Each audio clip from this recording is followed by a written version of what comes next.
interrupting this program to make a special announcement. At 4 o'clock this morning, British Standard Time, Britain's Premier, Margaret Thatcher, called an emergency summit meeting with Foreign Secretary Lord Carrington in the Royal Room at 10 Downing Street. A 5 o'clock deadline was set to find a solution to the increasingly tense situation in the Boland. Mrs. Thatcher was said to be more in anticipation as Lord Carrington entered the door and nervously nodded her head. The eyes of the nation were on Mrs. Thatcher as she confidently slipped her hand into her ring. She knew that the little red button that lay at her fingertips could unleash an orgy of physical combat. As she commanded Lord Carrington to make an entry, she knew that she would soon feel the weight of power on her shoulders. She had always covered it in the past, but the imminent possibility of close combat obliged her to reveal all. After running through the usual preliminaries, Lord Carrington felt abreast of the situation.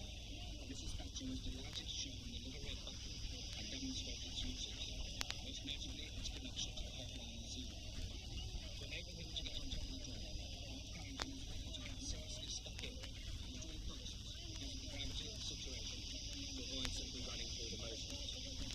Nervously, he touched the little red button, but as Mrs. Thatcher excitedly pushed him towards him, his finger slipped and he missed the mark, leaving the Premier feeling well ground off. However, not to be frustrated by the weakness of others, Mrs. Thatcher determined to finish the job herself, and, having dismissed the unfortunate one, grabbed the hotline telephone and put the receiver to its damaged way.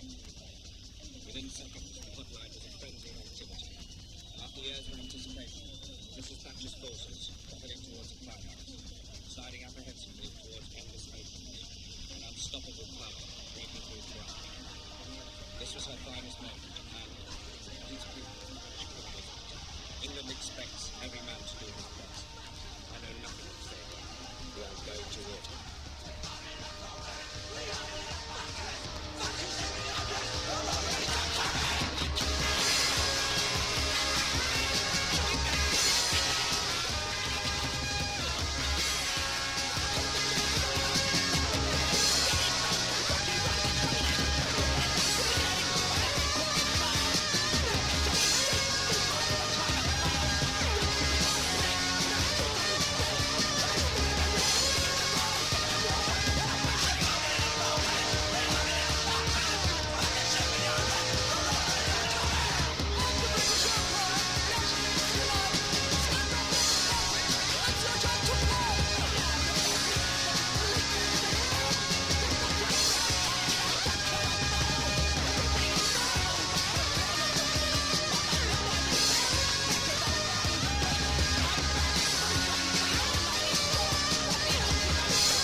Social distancing. Social distancing variety hour. We got jetpacks. Jetpacks. That's when the Super Bowl was super. Yeah. Packs. Packs. He's Adam. He's Michael. We thought we were going to be a bit of a delay. Time. We thought we were going to be after the game. We're real close to after the game. It's all but over. But for those of you who are watching us but still care, first of all, we appreciate you for watching us, even though you still care. Second of all, down there, that side, we got the live score update going for as long as there's a live score update to be had. 31-9 Tampa Bay. A couple minutes. That's the kind of consideration we have for all of our viewers or whatever you are. Because we care. We don't give a shit, but we but realize you're also that you what might. Like I have seen nothing of a football game today. I've seen nothing of a football game none of the today. commercials. No, I don't. No, if there's good commercials, and until you there's good said commercials that we to missed, somebody drop them in the comments. Tell us about the good commercials that we missed. Maybe we'll try and find them and give free advertising to people. Flagellate yourself for this fucking orgiastic, capitalistic, just super spreader event. Tell me the good things. Tell me the good ones to make me want to buy something. Yeah. Show me horses running, carrying beer to Americans. Show American me. beer for Fuck Americans with horses. So HorseyCon. I did see that they had like an ER healthcare hero nurse or something like do the coin toss. Okay. In the middle of a super spreader event in a game that doesn't need to be played during a pandemic that never had to be this bad. And it's like, you're a hero. Like, I really missed, I wasn't at work the day the Blue Angels flew over to salute all of us fucking, essential workers. But Al Baldwin asked, Evil Al Baldwin, you are glitchy. Are we glitchy or is it him? I don't think it's us. But my thing says encoding overloaded. Consider turning down video settings or using a faster something. Let me close a couple things. Because the hour trial number 2. Hopefully this is better. My thing is still telling me encoding overloaded. Consider turning down video settings or using a faster encoding. It's literally the same fucking one that I use every time we do literally anything. So, Evil Al Baldwin, anybody else who's been chiming in the chat, I appreciate your input. If you can let me know if we look or sound okay. Michael, talk to the people. Let me figure this shit out because I don't know what's going on. Okay, so for those of you that are working now. So, awesome. As I was saying, yes, working now. All right. So I'm disappointed in the continued deceit, and I hope more people are starting to wake up to the fact that like maybe like we're not in a good position as a country on either side. We don't need to be like insurrections storming the Capitol. But we do need to reassess like how much we're going to allow of this just abject punishment to continue. Everything going on about the minimum wage, raising it to $15 by 2025 is just absolutely criminal, especially when you consider how much money the 1% in this country are making. Billionaires making tons of money. The greatest stat, the richest like 0.5% in the world gained 39 point some trillion dollars, and the poorest, which is like poorest 50% of the population of the world, lost $37 trillion in wages. These things going on, the fact that there aren't $2,000 checks in our hands right now is absolutely criminal and an absolute political ploy. Like, it was such a layup that they blew. It was unfathomable how you cannot do that. Um, it's just it's disappointing to say the least, and to have people sit around and be like, yeah, but it's so nice to have a dignified look. We've had press events, like there's a press secretary and she answers questions, Yeah, she but speaks they're English and not like doing. There's still kids in fucking cages. complete Like sentences and shit. America's still a fucking mess. They are opening restaurants and holding event. I mean, today I had to endure the workman's wages today, and the number of people that were on their way to Super Bowl parties, and with multiple people going to the same party, showing up at the, just so much, so much. It was so disappointing. Yeah. So disappointing because it just like we're so close. I mean, the Johnson & Johnson vaccine is going to the FDA for approval, and that's a one shot. By June, they're estimating, once they get these re-ups and they build an infrastructure, since the last administration, like that, I hate this team sport bullshit, but the fact that America does not have enough non-partisan people working in the actual mechanics of government that just make shit happen. Yeah. Like if someone's holding a grudge against the other party, like checks shouldn't stop, bridges shouldn't stop being built, like this shit shouldn't fucking happen, but it does all the time. And it's like restarting this like politics as sports, that like every 4 years is a reset or some shit, when it's not, because there's all this fucking destruction and corruption and just fucking shit. And it's criminal, because people are dying every fucking day. 4,000 fellow Americans are just dropping dead every single fucking day. And people are hanging out, eating chicken wings and watching Tom Terrific win another Super Bowl. He did win another Super Bowl. In the middle of a fucking pandemic, and they're just letting people die, because if you just pretend everything's normal, then it will be. And that's such a fucking American thing. Like, here's Joe Biden, shit's back to normal. And it's not. It's worse. Nobody cares. Even Bernie today was like, yeah, the 1,400 plus the 600, that's 2,000. It's like, dude, come the fuck on. Yeah. Like, just do it. Like, when they lose the House in 2022, it's just going to be ad after ad. Like, remember when they promised you $2,000 and then they rammed through all their crazy fucking democratic socialist bullshit? I mean, they will. They're going to. Like, it's going to be 2010, 2014 all over again. And you can see it coming. Like, there is gonna be a backlash, and it is gonna suck. The only thing that would come close to solving this is a general strike amongst the working class. Yeah, because it's if wages kept up with productivity, it would be like $24 an hour. Right? Like minimum wage. The fact that there's a minimum wage and that there are billionaires, and it's like people that have become billionaires during the pandemic weren't last March. Last February, these people were simply 100 millionaires. Yeah, they only 100 million. They only had their lives were.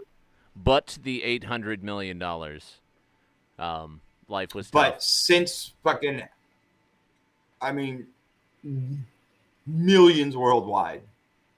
I mean, untold after effects. Yep. And there are people that have become billionaires.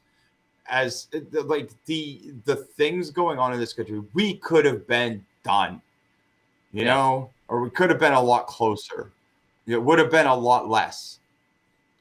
Sending people money to keep them home and figuring shit out would have been the prudent thing to do. And now that we still know it needs to be done, we're just doubling down. Yeah. Like, give me those dollars. Like, hey, here's Harriet Tubman on a new 20. Why don't you go spend it? You happy now? You can still go out and throw fucking axes. You can drink beer and throw axes. Throw axes. And look, I'm not shitting on anyone's business ideas or their calling in life. That's awesome. But we're in the middle of a fucking pandemic, and you and your friends can go meet up and throw axes. Like, that's pointless at this point. Everyone that works there should be getting all kinds of money. The small business should be giving all kinds of loan forgiveness or money to, when this shit's over, have at it. Throw double axe Wednesdays, like Two fisting Wednesdays. Fucking cool. And it's not their fault. Like, it has nothing to do with them. They have to do it because no one is coming to save us. There is nothing around the corner, Right. They want us all separate. It's so easy to separate the classes. It's so easy. And they've worked it into an absolute algorithm of everything in our existence. So that's not going to change until there's, I don't know. And half the country wants to hang the other half, and the other half wants to help. Yeah. Or, a portion. Hyperbole is my gift. But fuck, man, it's a gift that keeps on giving. It's so disappointing. It's so disappointing, man. I like going from it, just an essential worker. Like, this shit had to be done. You're part of the mechanism, that keeps people sane. But yeah, man, to go from that to just being constantly yelled at and degraded for nothing, for nothing. Like, it's so disappointing. And I mean, and I have something, like, I enjoy my job. Like, I really do. Yeah. I really do love helping people get what they need. I love learning about all the shit that I work with. I like the physical aspect of it, like the community aspect of it. I like my employer. I like that there's at least a dream of a pension someday. Just the dream. I mean, I'll be long dead before it vests, but like, just the idea of it's kind of like, look at this fine young man, this old guy that's finally like working on his pension. Yeah. Just in case I Keith Richards this shit and just keep going. But but it's not worth it, man. I'm busting my ass for bullshit that it doesn't matter. I'm making so much money for my employer and not seeing any of the, the easy benefits that should come with it. Yeah. And that's true everywhere, like, there is no small job. Like, reopening schools you have to, because there's no way, because we're not paying people to stay home. So you got to put your kids somewhere, and it's just become a babysitting institution. Not really. I mean, well, there's people that I work with that can't read cursive. Like, they can't. I mean, for the kids, they don't know. And like, for the kids, like, they're losing so much of, like, it's such a trade-off. Like, yes, it would be safer to keep them home, but like, it's killing all their mental health to be like isolated at home with no interaction with kids their own age, like no interaction with their friends. I mean, like, being on a Zoom call, no offense, this is not a Zoom call, sponsored by Whereby get at me. As far as I know. But Whereby social distancing variety hour approved. Adam and Michael sell the fuck out. Yeah. Boop, boop. Speaking of which, we'll talk about it in a minute. It's down in that corner of the screen, but we'll talk about it in a minute. But being on a Zoom call, having this show has done a lot for my sort of like extrovert energy and need for social interaction, and the fact that I'm not going out and seeing people. Like, the fact that I talk to you once a week, the fact that we talk to 1 to 2 other people once a week that don't live in either of our houses, that gets me pretty good. That gets me most of the way where I need to be, but like, it's not cutting it for the kids who are not getting the same kind of interaction that they're used to and that they need. So, like, from a mental standpoint, Right. They need to be back in school, but from Yes. a safety and medical standpoint, nobody needs to be going anywhere. Like, we all need to be staying the fuck Yeah. home, and so it's like you got Yeah. all these you got all these competing interests just within and, like a 9-year-old kid. like, yeah, and I hold that thought because like all of this just is the like the offshoot fucking things because we never took this seriously. We never thought this through. Right. Like we never thought about the mental health of adults. We never thought about the mental health of like mentally ill people in the first place before this, and didn't during it. And no one thought of the kids except to be like, they can't get it, so cool. Except they spread it.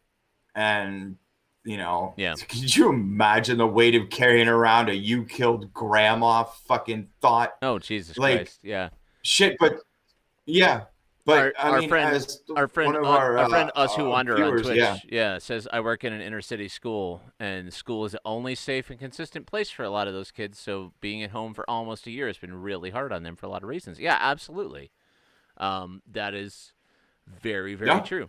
And, there's so much even beyond the social interaction, like Erie City School District, to their credit, and we've talked about this before on the show, but to their credit, one of the things that they've maintained and continue to maintain is like school is the only place a lot of kids eat particularly in inner city districts, which, ours isn't an inner city district, the way some are, but like school is where some kids in some situations go to get fed and go to get like. Right. Yeah, but think about this. This is an issue that has been happening over and over and over again, and then was super exposed by the pandemic. And rather than taking a long, hard look and saying, fuck, like fixing this issue on this level eradicates so many other problems, and being like, no, fuck that.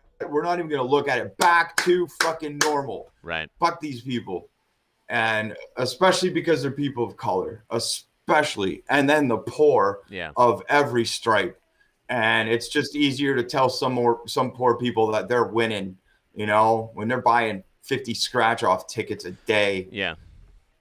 And because some person who's not someday them, I'll be rich and I can put my boot on your neck. Yeah.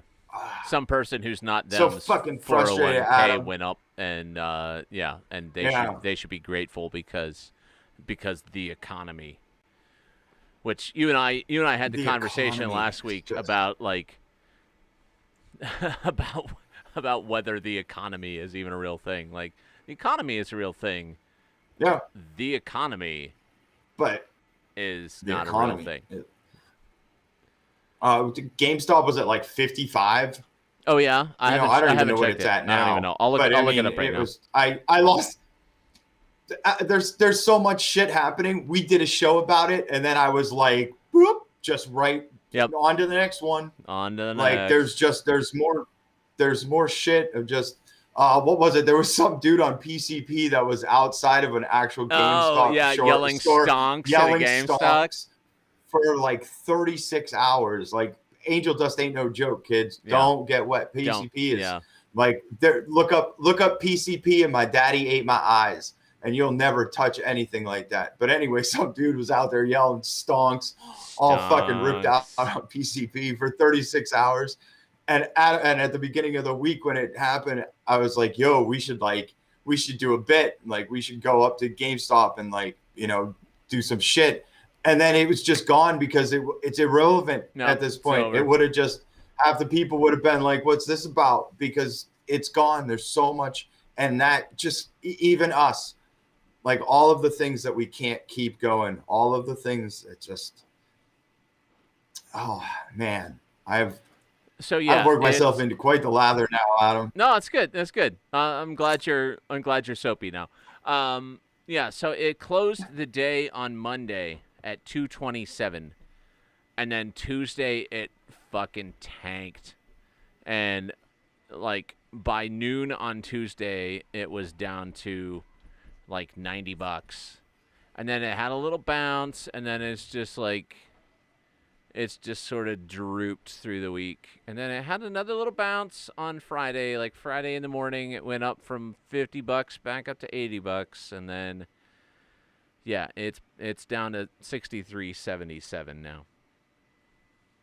So hopefully, I mean, they're not going to let us win. They are not going to let us win this way. No, it did. Like, You again, I can't am see not my for phone. some insurgency. You can't No. see my phone. I'm gonna pull it up. The game, the big game, which is a thing that we can say without being sued. Thanks NFL, is over. 31-9 final score. Tampa Bay Bucks. Tommy Terrific. Whatever. Go fuck yourself. But yeah, I'm gonna pull up. Forgiven. All those New England victories are legitimate. That guy's just that Yeah. good. Yeah, That's my hot take. That's your hot take. That guy on this. won, and everything that he's ever done is legitimate. Bill Belichick, forgiven. Steelers fans, suck it.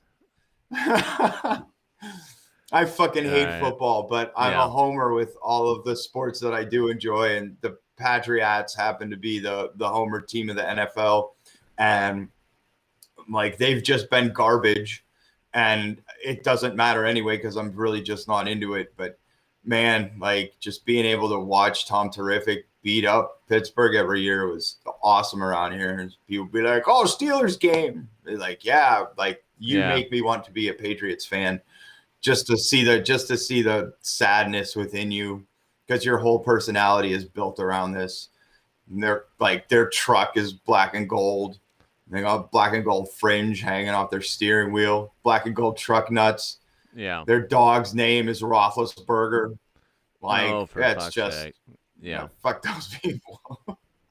If you're one of those people, I'll be your life coach.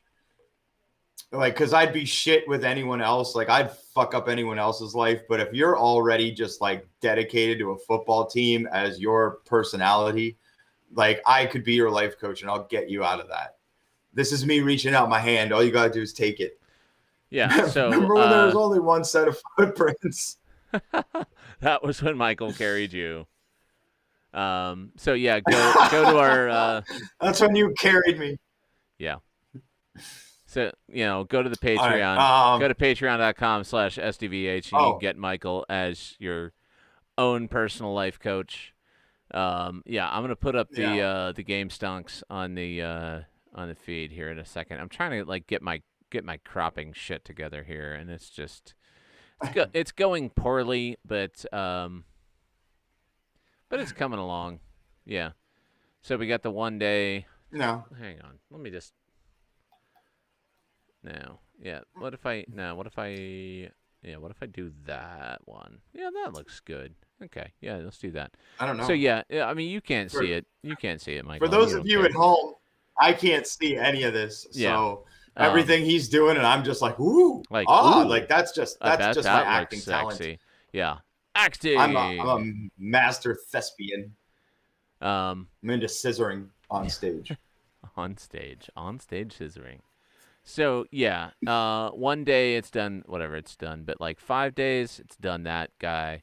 1 month, the 1 month one is the one that's interesting because you look at January 22nd, it's at $65, which I mean, there's literally no reason for it to be at $65 anyway. Then it went up to $347 on the 27th, then down to $193. And back up to $325, and then now it's back down to that same $65 that it has no reason to be at. So like hopefully all you Reddit guys got out either at that $347 or at that $325. But I mean, even if you got in at $2 where it was at January 8th, because I'm looking at the 1 month, so that's the 30-day. Even if you got in at the 1769 that it was at a month ago, and you're still in at 63.77, you still quadrupled your money. So like, you're still fine. Whoever is still holding GameStop, just fine. Stop. Just stop. Just fucking stop.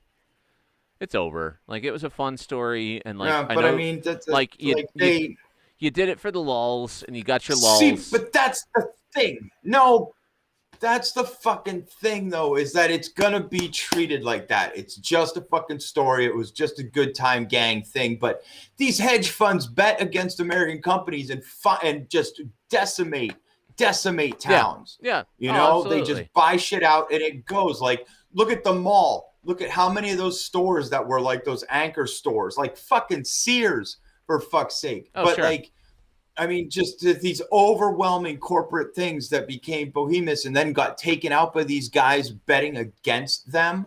Like, it's such fucking bullshit. And they got super exposed. And then you saw the machinations that happened, the phone calls that were made, the way the market was manipulated, the way that those apps were manipulated, the way that investors were manipulated. It was fucking bullshit. And it was all for one reason. And it's to keep the status quo going, to just make the money machine go.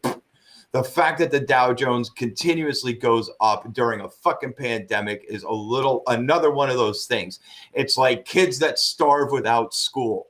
It's just something that shouldn't fucking happen. Oh yeah, absolutely. And if we took away from one and gave to the other, America would be a better place. But instead, it's just this fucking bullshit over and over again. Man, I can't wait to pop that aneurysm, brother. Some night I'm just going to shoot that baby right through and just boop. The vein is going to just beep right across the room. Oh, man, highest rated show ever. Then you could finally cash in and get another co-host, somebody coherent. They show up for every show. Sean Murray's in the comments. I bet Sean Murray would make a great co-host. There you go. Perfect. Yeah. Hi, Sean Murray. Perfect. So what you drinking, Michael? Tonight I'm drinking Smoked by Donna Paola. Argentinian red blend. Nice. Yeah, but smoked. No specifics on the grapes used, so I'm guessing it's just like, I mean, it's Donna Paola, so they've got a bunch of vineyards of everything, so they're just taking like the scraps of the best, maybe not even, and just throwing them in, so it changes and varies all the time. Whatever's in the bucket today. But it's toasted in oak barrels, and then they're smoked over an open fire, and then kept in the barrels. So like it's extra smoky, which I guess. Yeah. Also, the undisclosed location, fucking cold as shit tonight, except for like in my space heated area. So this bottle of wine is like ice cold. Yeah. I have coffee sitting on a table and it is already fucking cold. I mean, I'm warm and toasty, but like everything around me, my lighter is just freezing cold. So like, I don't know that I'm getting the full smoked experience. If you drink something smoky, it'll trick you into thinking that you're warmer than you are. Sure. Yeah. I don't know. Okay. Yeah. Why not? I'm just saying that I don't know that I'm getting the full flavor profile from this, because it's like drinking it out of a glass of ice. Warm it up in your mouth. Just. Not the first time you said that to me. Warm it up in your mouth. So I've got the Victory 6-point Cosmic Connection Sour New England IPA tonight. Drinking beer tonight. I've not been drinking a whole lot of beer lately, but you know how I feel. You know how I feel about the sours. You know how I feel about IPAs. And this was designed to appeal to me. I think, like specifically, like I feel very, very targeted by this beer, and I feel okay about that. You feel seen? I do feel seen. I feel seen. I feel heard.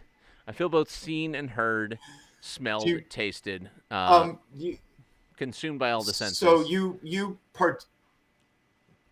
participate in those like beer snob fucking things where you like check in where I drank this fucking Belgian chocolate ass ale. Yeah. And you know, like you then you like Untapped. You know, do your thing. So so do you do that still? Like, are you still up in that game? Have people been kind of fluctuating because of pandemic stuff?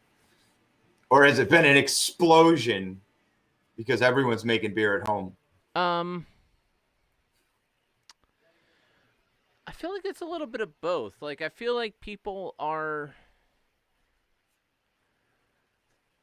I feel like beer, for a lot of people, is a going out thing. And, like, beer is a communal thing. And, like, I heard a thing on NPR the other day that was talking about, like, you know, all the businesses that have suffered during COVID and during shutdown and all of that. But one of the ones that hasn't is the whiskey industry, because everybody's drinking whiskey, and that's true for me too. Like, I have been drinking way less beer but way more whiskey than I was during the before times. And like you go out, you have a beer, I mean, if you're me anyway, but like, right. I, for the most part, would not like go out, have a whiskey, and come home, or Right. go out and like, I mean, when Scotty's was a thing, I would like that was my old man whiskey drink bar. Like, I would go to Scotty's and have an old fashioned. I would go to Scotty's and have a Manhattan. I would go to Scotty's and, you know, just drink whiskey because it lent itself to that. It lent itself to that, and like, it's like, it was not a beer drinker's bar. Like, it was a like, it was a cocktail drinkers bar. It was a cocktail drinkers bar. It was a booze drinkers bar. It was a old man whiskey drink bar. So, like, if I was going to someplace like Scotty's, I would like go to Scotty's, drink a bunch of whiskey at Scotty's. But, you know, other than that, like, when I would go places for shows or for, you know, just to get food or whatever, I would like go get some food, have a beer, and then come home. But like, you know, like, what the things I'm trying to accomplish and how I'm getting there, I guess, are different when I'm just at home in the basement than, yeah, I mean, it's like, it's a different vibe, and like, it's a different kind of place I'm trying to be in, I guess, than like during the before times. So I'm drinking a lot less beer than I was before, but a lot more whiskey than I was before. And you know, this NPR thing I heard the other day is like, yep, that sounds very relatable. So yeah, still doing Untapped. Still doing Untapped, which reminds me, I need to log this on Untapped because I didn't yet. So I'm going to do that right now, because this is the kind of content that people pay $2 a month for. That people want. Yeah, check out our Patreon down there. There's all kinds of super cool gifts. There's all kinds of stuff that's available. You can co-host a show with us at one point, and that'll be super fun. So, you know, just like, it's, you know, pimping ain't easy. No. And shout out to as easy as we make it look. Shout out to our very first Patreon supporter, Rowan Neulist.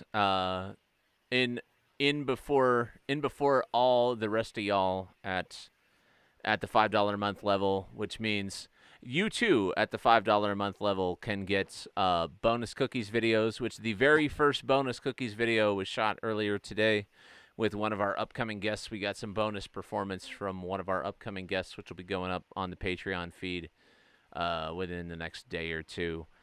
You get the audio podcast version of the show. If you're still somebody who like drives around in your car and likes to listen to podcasts, you can do that. You can get and you can have it edited so it's just my voice. So you just hear me. So if you just like to drive around to the lucid tones of my voice, then the lucid dulcet we can make tones. that happen. No, we don't do that. Lucid dulcet tones like Morrissey, baby. Yep. Just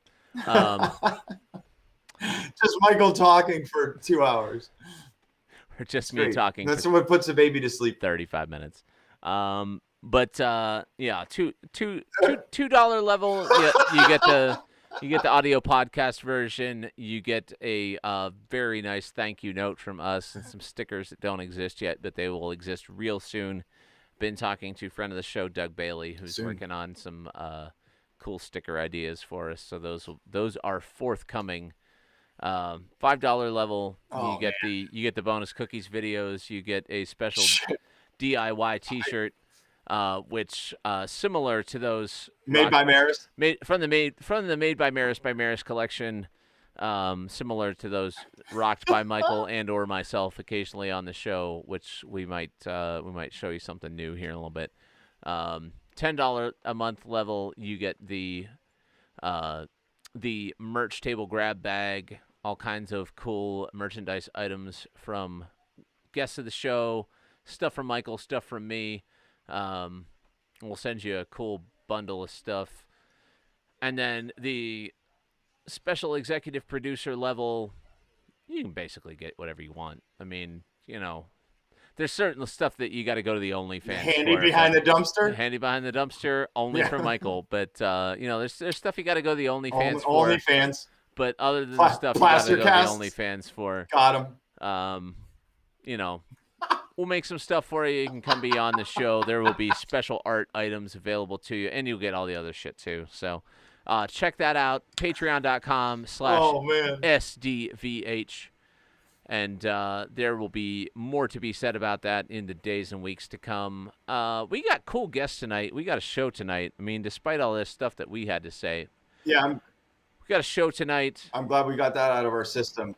Fun show. Fun show. Returning champion. I hope Chris Eric's watching. I hope he is too. Returning champion Yeshuwa is going to be in the building.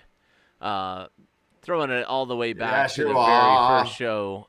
It's like that. Dude, it's just like because Yeshuwa made it, and he will. Because Yeshuwa made it, and he will tell you exactly what it's like because he made it. And then, friend of the program Matt Boland is going to be with us. Dude, just one of the. Broke Boland in the house. Broke Boland. The infamous Matty B. In the building. The progenitor of the dirtiest pickles. Man, I'm super stoked because he's had shit going on this whole time too, or had shit going on, and like we could talk about that because like the shit's it's like that because Yeshuwa made it. Yeah. Oh man, it is indeed already. And I look forward to hearing use about the hashtag. Yeshuwa. It's like that. Hashtag it's Yeshuwa like that because Yeshuwa made it. And you got to do it all in camel case like Yeshuwa does because otherwise it just doesn't work. So capital it's, capital like, capital that, capital cuz, capital Yeshuwa, capital made. Cuz. Capital it. C-U-Z. Cuz. You always capitalize Yeshuwa. Yeah. You always capitalize Yeshuwa. There can be only one. So let's get more in. More of a Weezer, but I'll I couldn't get it all the way together. It happens. So let's get into a quick It's the piece sacredest of music. vessel. Let's get into some music and let's get our guests in here. This is friend of the program Sean Holt, who was awesome, all up in the comments last week. Oh man, this is some modular synth jams from Sean Holt. It's called January Snow. We'll see Wise in a minute. up, hose down. We'll see in a minute. Social distancing variety hour. Social distancing variety hour.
Social distancing variety hour. Yeshuwa in the house, although Yeshuwa is fighting with some audio difficulties right now. Yeah. Oh yeah, that sounds like garbage. Yeah. Do you want to go reboot or something? Yeah. Yeshua's gonna go reboot. We're gonna get rid of Yeshua for a second. No offense, my friend. No offense, but you got to go. Come reboot your stuff. Start this back up, and come back with us. Matt Boland. What's up, guys? How you doing? Matt Boland is with us. I'm good. I'm still putting together why I'm infamous. Everybody's infamous. Yeah. Matt, may I ask how old are you now? I just turned 35 last week. Yeah, you just turned 35 last week, and when you were like what 14, is when like you made your debut as your persona. 18. Of yeah, I know, but I mean, like like you were building a character, and throughout like a legit shit. Like your talent dictated that this was a thing. Like you have been, like a heartbeat in like the Erie music scene, but I mean all over the place. But you're known. Like I have seen like 75-year-old women come up to you out of nowhere and just be like, "You're great. I saw you play and you're just great." But I mean, they love you, but like everybody like does, and you're super, super well known everywhere you go. Like, and you've created a Frankenstein monster and then became that Frankenstein monster. And now you have to live with your choices. But yeah, you're fucking infamous. Yeah. Okay, I notice how I didn't disagree with you. I just wanted to know why I was infamous. Not saying you're wrong, just checking. But you're still mute now. Hey. Hey. Yeshua is back. Yeshua in the building. Welcome back, my friend. Man. Oh my goodness. But how's everyone doing? Better now that you're here. Hey. I mean, no I was offense. getting ready to leave when I couldn't hear you. No offense. Oh no. I'll be right back. Always. Like we So, spent a ridiculous amount of time and energy sound checking you. So to have you come in the room and be like was really kind of dismaying. Because it was telling me my trial was over, and I was like, "No, dude, not yet, not yet." I got 5 more minutes. I swear.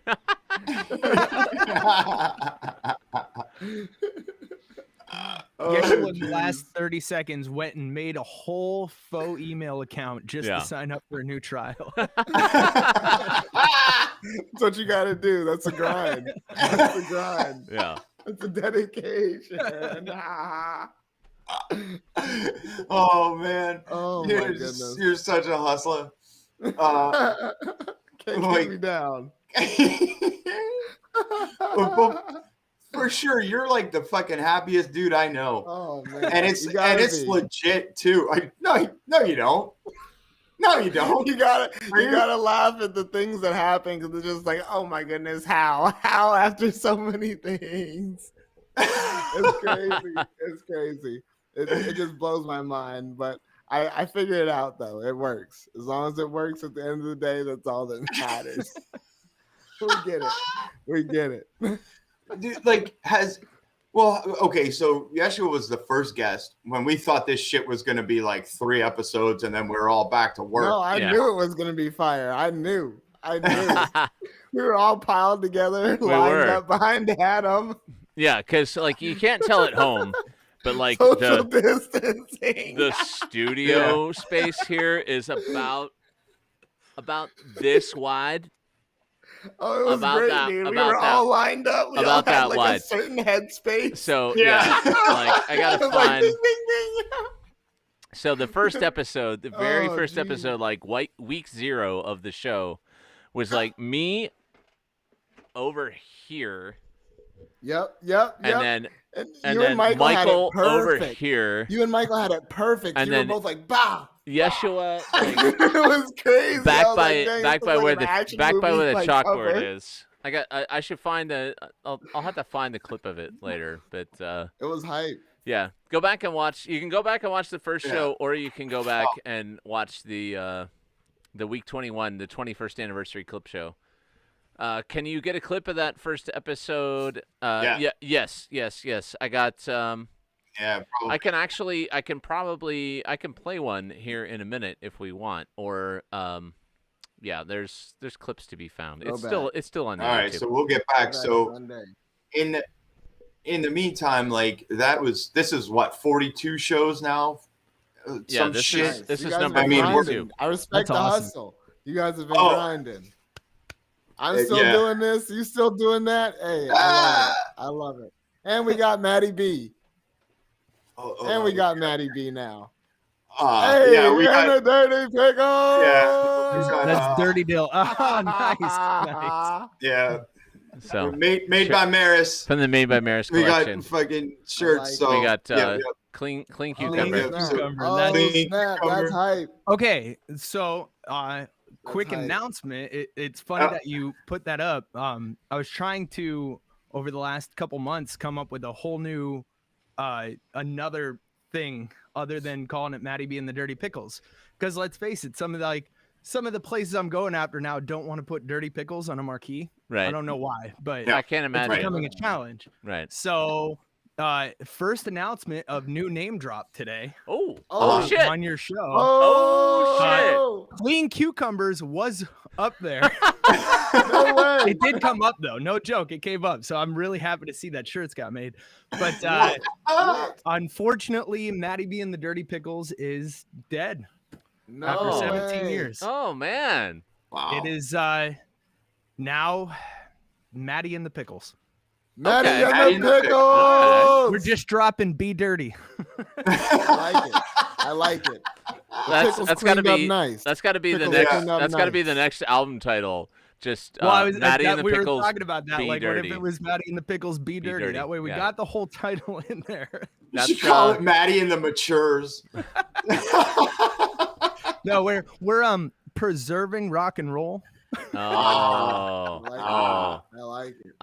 I see what you did there. that thing you did there. I see it. Sorry, Dirty Dill.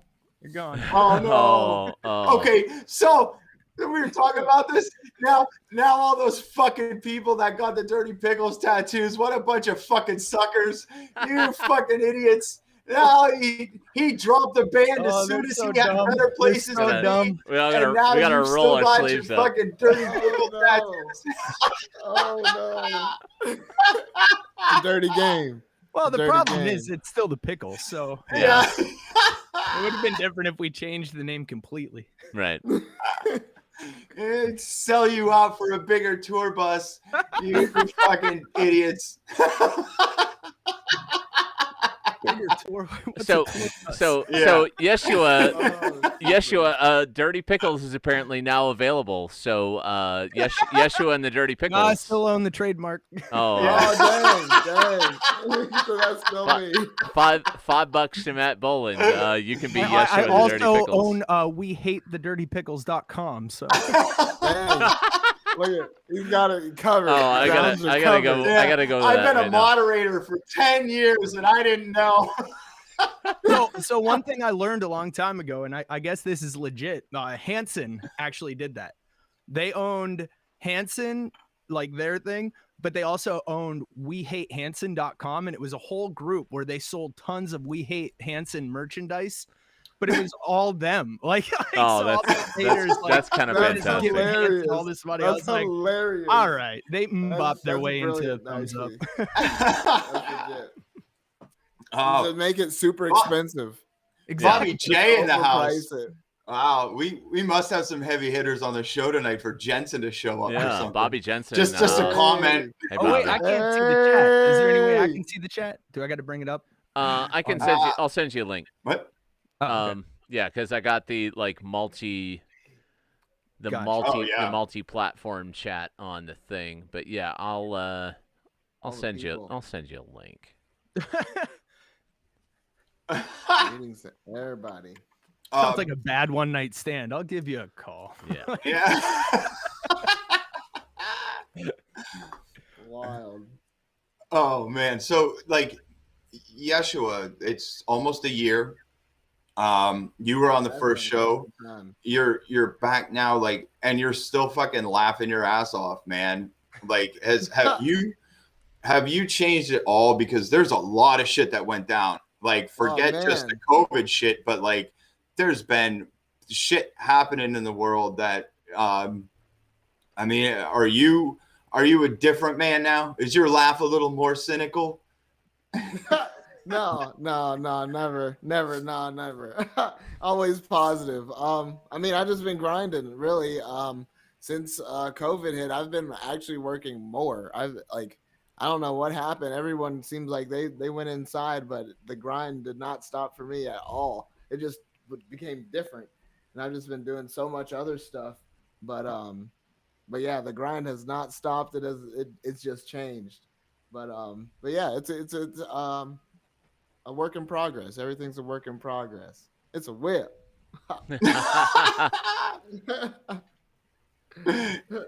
Is your music different?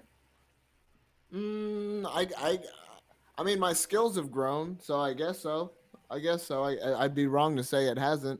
It's lots of time has went by. I've had a lot of time, a lot of different experiences. I've been in different crowds than what the crowds that I was with.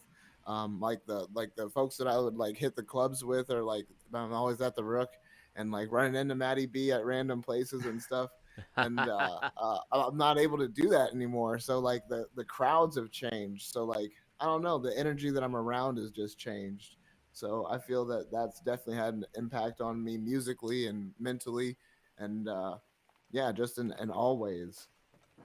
For sure, I've kept some circles, some people from certain circles around though, the ones that I feel that are essential, and so kept them, and then yeah, that's what I've been doing, just grinding away. Matt, like you made a bunch of money. Well, I mean, you made a substantial amount of your income from playing shows, from touring, from doing stuff. Like it was my whole your income for the last couple of years. Yeah. Like, yes. And this shit hits and you're like, you know. Man. Well, it's crazy because I was living in New York and I had come up with the idea of doing the Pickles like new show, the 5-piece band and everything. And I had like a pretty solid 2-year plan for it. And my first summer coming back from New York, I had no money because I just came back from living in New York. You know what I mean? Like I came back from New York on fumes. So I spent all that the summer of 2019 building this show up and like trying to stock away as much as possible just to kind of recover. Because everyone knows in Erie, the summer gigs are awesome, but then you pretty much survive off the money you make in the summer through the winter because, you know, it slows way down. Yeah. So, you know, this hit and like all the plans went out the window, all the savings, you know, they didn't last that long. So yeah, man, it was tough. It took like a lot of the wind out of the sails, but you know, like Yeshuwa said, you keep grinding, you find ways to keep yourself busy and progressing. You don't have a choice. But yeah, dude, it was weird for a minute. I definitely had like a panic. Well, I mean, like there was a point in time where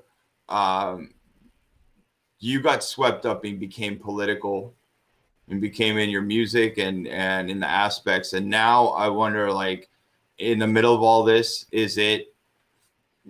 does it seem cheap at this point to do it? Or is it just like, since you did it, it's part of your music anyway now, like it's, you know, you're not going to be that guy, but you know, it's there. I mean, it never really left me. I was always political, even before I, you know, did the protesting and stuff. It was always something I really paid a lot of attention to, but I never really promoted it because I know the rabbit hole you can get down, especially if you're trying to be an entertainer who isn't known for doing political stuff. And you know, I went down that path one time. I wrote the songs I needed to for the time period. And this time it felt like really different. It felt like if I tried to do that again, because I actually have written a bunch of songs, but they're like for me, you know what I mean? It's nothing that I really want to come back out and do. I think there's enough other people doing that kind of stuff who, you know, their songs are probably better for what, but you know what I mean? Like, I got my thing. Anybody who wants to sit down and have a political conversation with me, I'm down with. But as far as, you know, trying to make music, it's just not the way I'm doing it anymore. You know what I mean? But yeah, I think it's crazy. The entire thing is crazy. It's been really hard not to write. It's been hard to write songs about anything else. Yeah, for sure. I mean, and like, I just, only because I'm so curious about how it affects the artist in and of itself, because it, like, to persevere and go move on and just keep to your art and stuff. And, you know, obviously you pay attention because you're a living human being, but to stay, you know, to stay with your art rather than to try to make that leap or make it all about that. Well, it was crazy when it first hit, because I was playing so much that I really needed a break. You know, you guys have known me for at least a decade now. You know, like I said, it'll be 17 years this year that I've been pretty much playing every week at least once, you know, my entire adult life.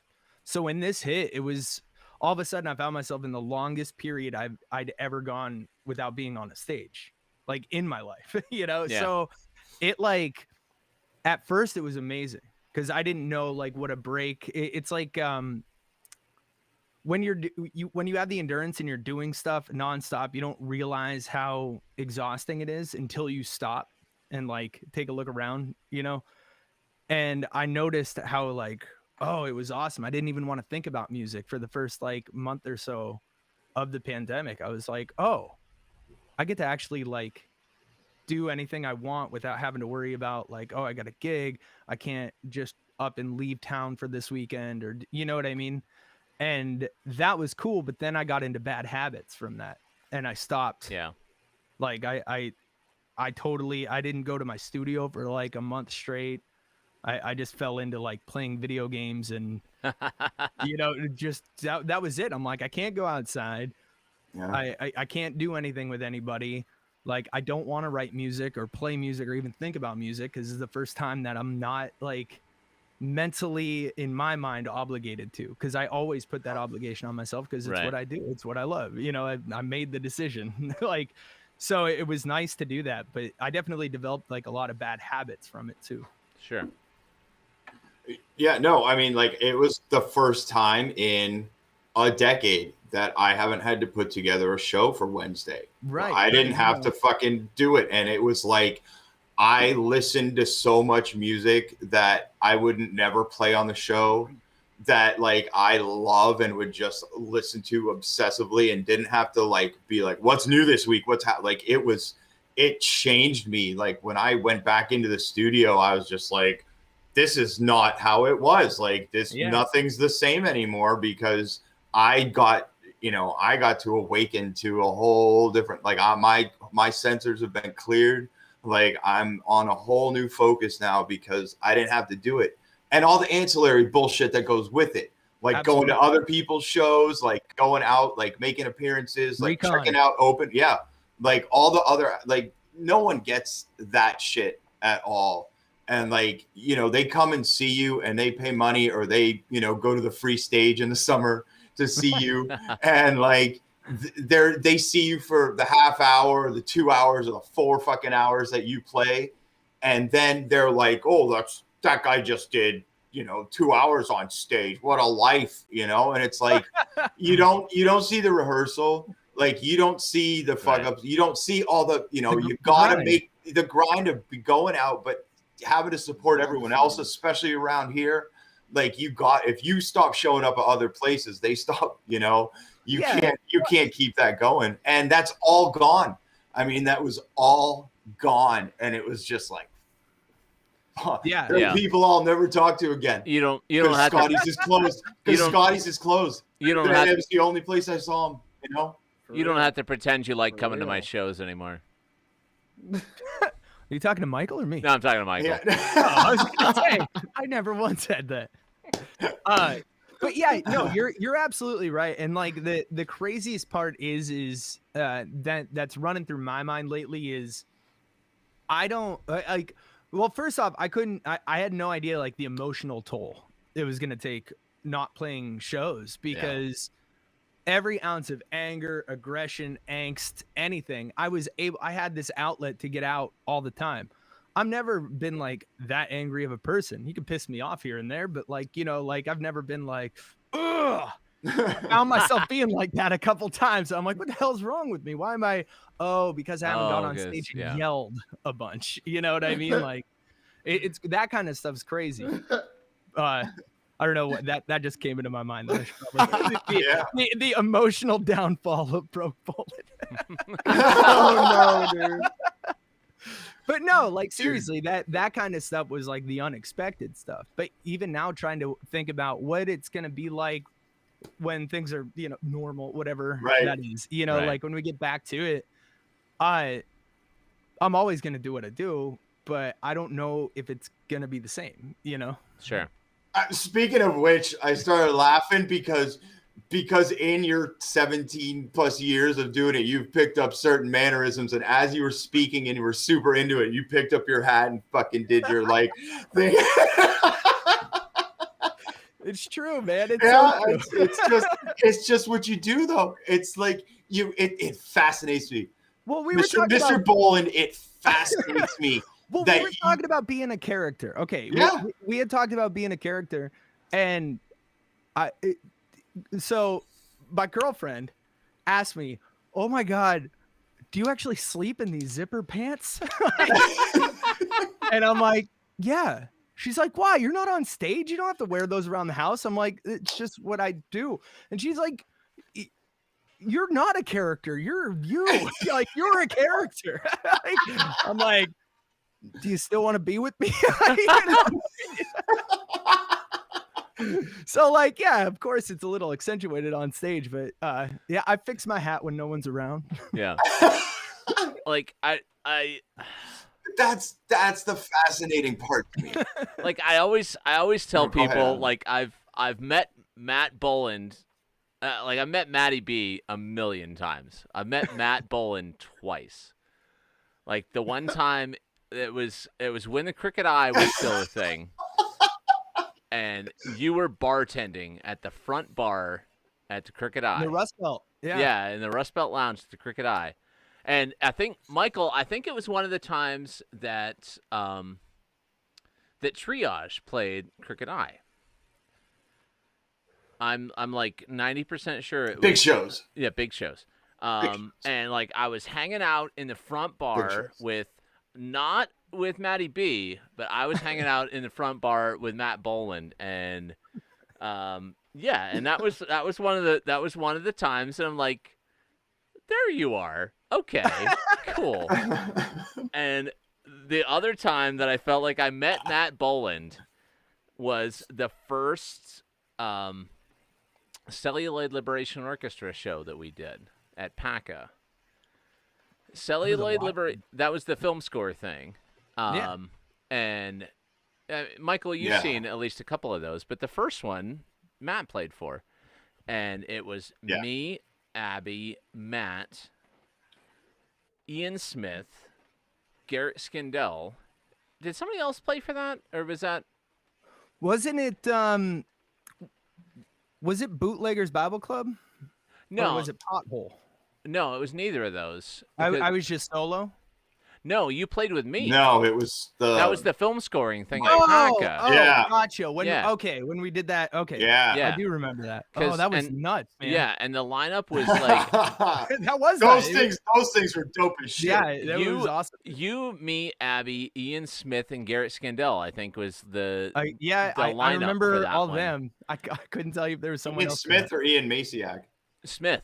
Smith. Okay. Sounds like Yeah. a pretty dope lineup. Yeah. And No, that's dope as shit. and like real. you were I'd go see Ian Smith solo. oh, I would too. I have. That's he's um, wild. But like you were Oh, I meant as opposed to the rest of you. oh, thanks. Dang. But you were freaked out and just like you being so out of your element because like this was you played upright bass for this set. And I just started playing upright. Yeah, because that this was time. like back in pothole days when you were like starting to pick up upright and stuff, and you were so out of your element, and you were I remember being nervous for that show. you were so uncomfortable that like all the Matty B just dropped right off of you. And I wasn't the center of attention. What do you expect? No, and it was like it was super cool because it was like, oh, there you are. Okay, cool. So yeah, I always tell people that that's the two times that I've met Matt Boland and not Matty B. Which one did you like better? No, I enjoyed them both. Like they were both. They were All both right, totally all right, awesome. all right. all right. Well, no, and like you're 100% right because I you know, like I got picked on a ton growing up. Sure. Being a punk rocker who all of a sudden decided to put a bow tie on and play rockabilly when I was 18 years old, wearing a bow tie, playing rockabilly wasn't the coolest thing you could do. Just putting that out there. I don't know if you guys realize that. But so like that's where that like extremeness came from because I was like, I have to have a mask. I just have to be cocky, arrogant, not care, hold my chin up and just be like, all right. You know what I mean? Like it was the only way I could survive doing that. You know what I mean? It's like, all right. own that. You know what I mean? Yeah. But that's why I was like, I got to do something else. And that's where the whole broke Boland. I was like, at least I can just be me and be a little more not a cartoon. Yeah. You know? I think the first time I saw you, you were probably still a teenager, but playing Sherlock's or some shit. Maybe I'm embellishing, but like playing a show at Sherlock's. A couple shows at Sherlock's. I had to lie for us to play. I think I was 19 the first time I played Sherlock's. And just you walking in with your gear, and I watched it. I was like, "Who the fuck does this guy think he is?" I bet. I remember.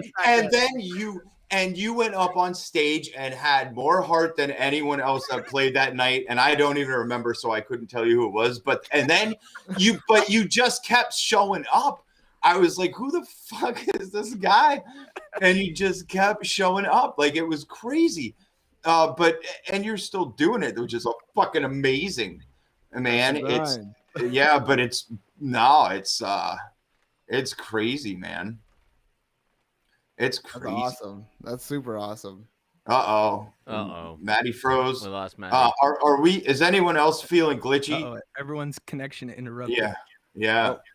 Are we safe? Yeah. I think it's safe. No. You're back. I mean, we were good? still here. Yeah. Yes. Yeshuwa, you're still good. Yes. I told my mic totally started hissing again. You still sound good here. Dude, I'm so excited to be on the show with Yeshuwa. So me and Yeshuwa, I know, right? have only met like in passing. Maybe, in passing. Room but 33 passing. Every time it's like a hug or a yo, Yeah. miles For real. combined. like For real. I'm pumped to actually, hang with you. Thanks for bringing us together, guys. This virtue hangout is pretty dope. Pretty dope.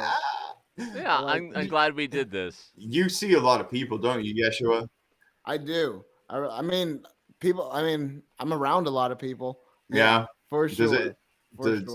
He like no fear? You just really. laugh. You just laugh and walk really. away. Fuck this COVID. Fuck, Yeshuwa the super spreader. Like everywhere he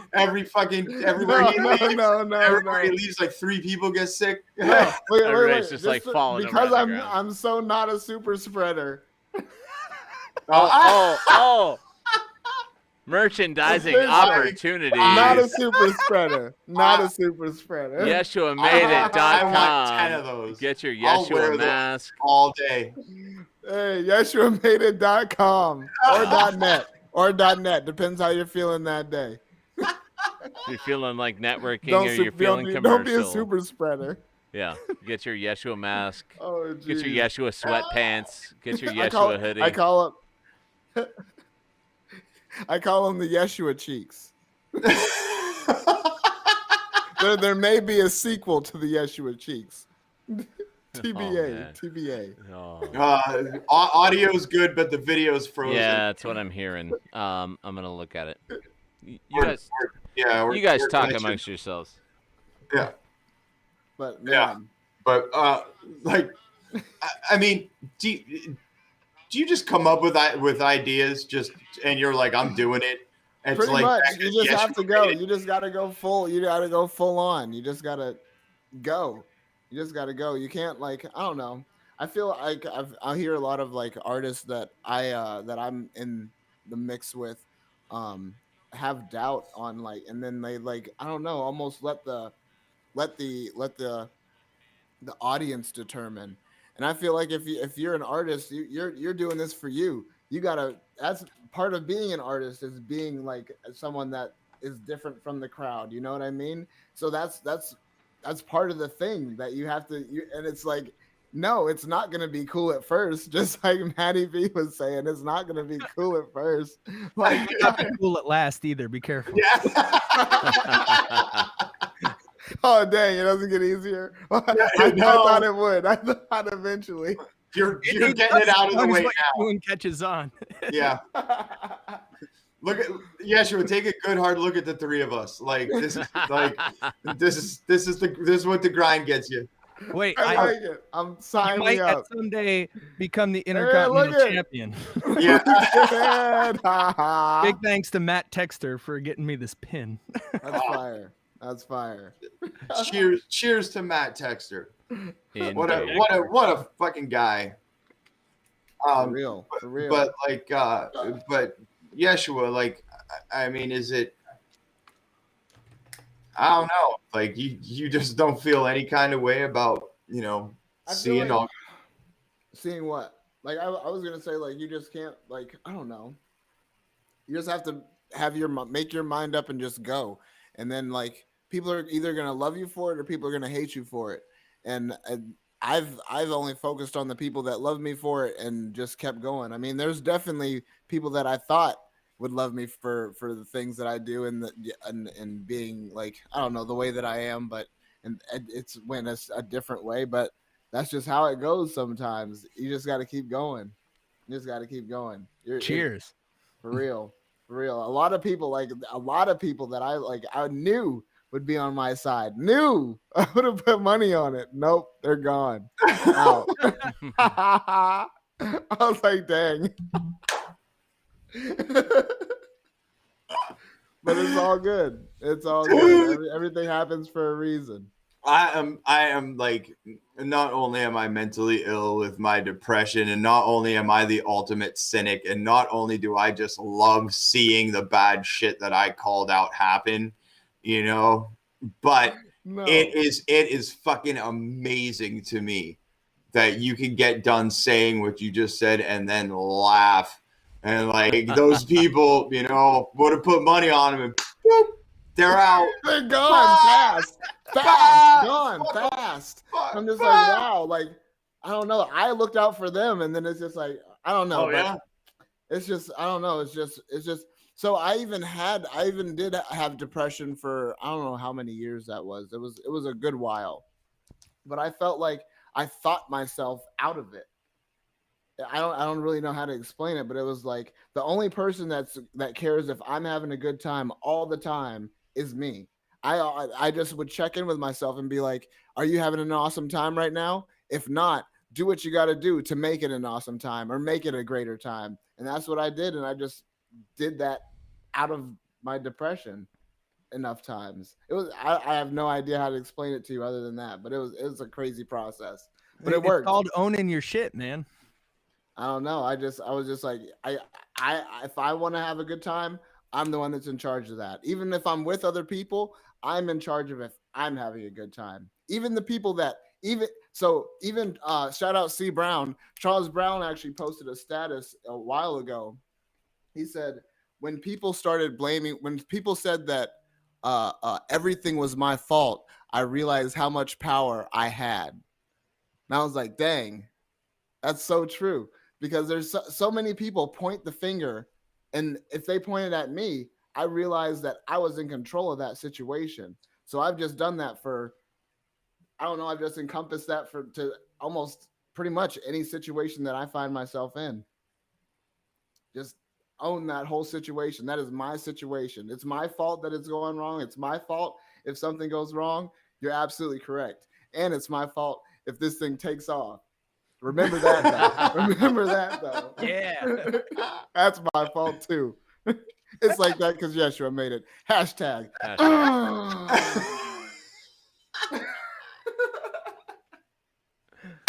That's how that goes. You're a champion. You want to get in? Do you want to attempt music, Adam? Yeah. Yeshuwa, you want to get into one? Okay.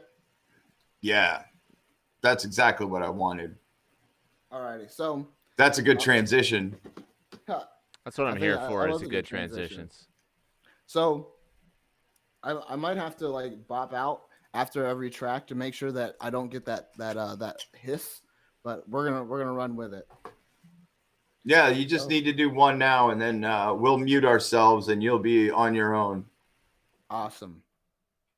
All right, and then after we do one, you guys want to come back and then like chat for a while, or do you want me to just roll right in? Yeah, we'll come back and chat. Groovy, I like it. All right, so the first one I got, these are all going to be off of my new dual album. I dropped a double album, right? That was it's called Signs and Wonders, because miracles in the Christian faith are explained through signs and wonders. There's no real miracles. It's signs and wonders, how God works and how God does performs things. So this is going to be off of my album, which is a double album, Signs and Wonders, Out of the Blue. And the first track I got for you is called With Me.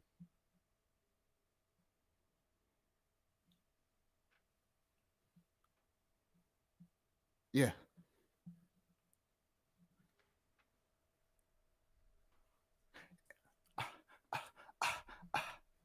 It's like that. Hey, we're not getting your track. No track? No track? Hold on. Thank you. Hold on.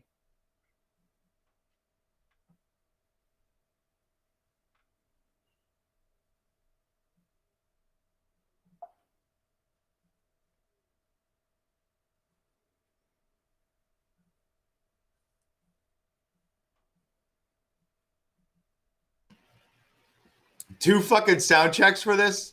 Two? I know. Well, he had to reboot. Too. Yeah. Oh my goodness. Hold on. Now loopback's not opening. Okay, here we go. All right. Let's try this. Do you need to make another email account? For real.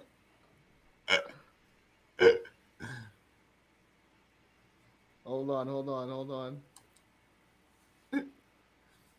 If you're enjoying good quality content like this, make sure you check out the Patreon right below us. Hey.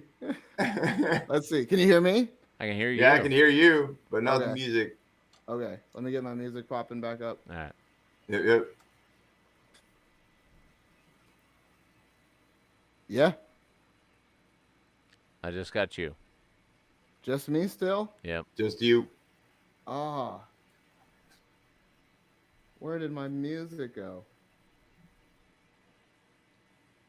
It's all hooked up the same exact way. Aw, dang. Well, go into your you know what? Let's get into something, because we got asked in the comments if we got any clips of this first show that you were on, and I happen to have it right here. So let's get into that real quick, and we'll take a quick little break, and we'll see if we can fix Yeshua's audio issues. And then we will be back in a quick minute with Fingers crossed. Fingers hopefully crossed. And if you become an executive producer level Patreon viewer, we're gonna record Adam talking Yeshua through how to rehook up his music so you can hear it, and you can get that. I think I found it. I legit think I found it. All right, you want to try? You want to try it again real quick? All right, we'll play this clip and come back. No, let's. Yeah, we'll play that clip. All No, right. play that clip and All we'll right. try it, because that clip's great. Just so you can see.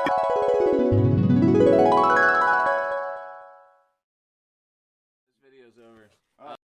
So we're back on. Hi, social distancing variety hour. Social distancing variety hour. We're all hugging each other on Now the TV. you're supposed to say it. Social distancing variety hour.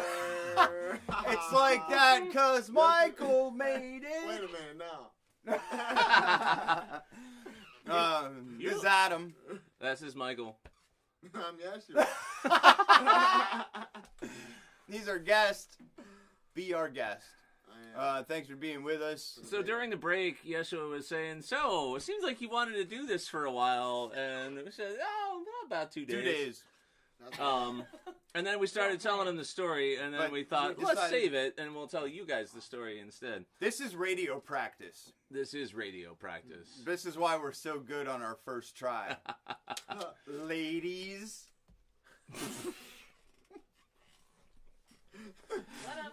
Spanish Red. All right. That's good. That's So- real good. So I was supposed to be hosting a show at Bastion Studios. Which, if you haven't been, you should. and you in should have. 6 to 8 weeks. Yeah, in probably like 4 months. Anyway.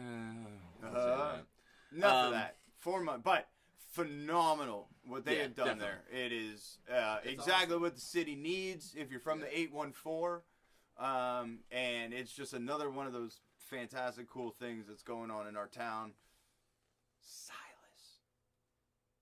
Support your local scene. but not right now. But not right now. home. Stay home. That's why we're doing this. Quarantine. Yeah. Quarantine. Quarantine. Oh, my darling. Oh, my darling. Oh, my darling. Quarantine. So anyway, I was How supposed could to be, you not want to watch this every other day? So I was supposed to be hosting a show at Bastion Studios this Friday for my Which, friend. if you haven't been, Which, if you haven't been, you should have gone. you should have gone, because now you missed it. Yeah. For my friend Bob Bucko, who was on tour from Iowa, and my friend Josh Miller, who was on tour from Michigan. And when shit started getting sideways, we thought, well, one thing that might work is to just not invite people in, but still stream it so people can watch it from home. And then they ended up canceling their tour, so it kind of became a moot point. But by then, I was really excited to stream things from places. So now we're doing it here. Because if I can't stream things from places, I don't want to. Then the terrorists have won.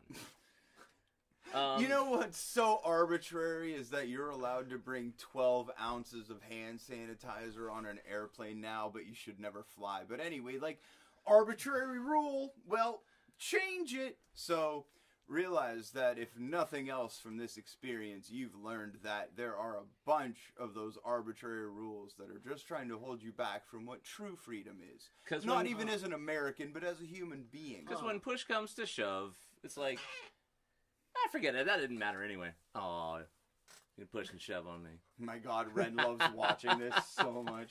This is like 2 months in the spank bank for her.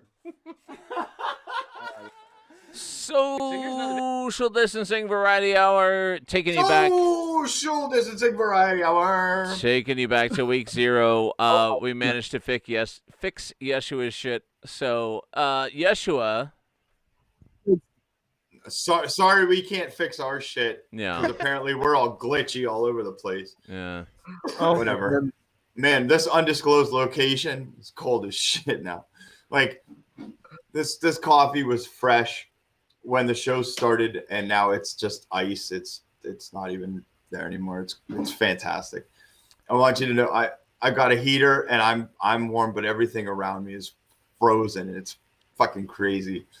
Anyway, he's Adam. I'm Michael. That's Matt Boland, and it's like that because Yeshuwa was about to make this happen.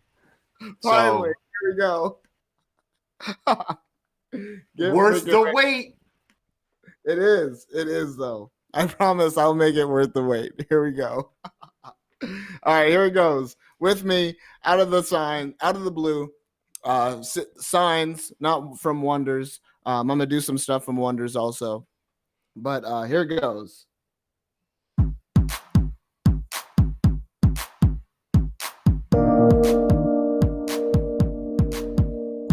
Yeah. It's like that, cause Yeshuwa made it. Yeah.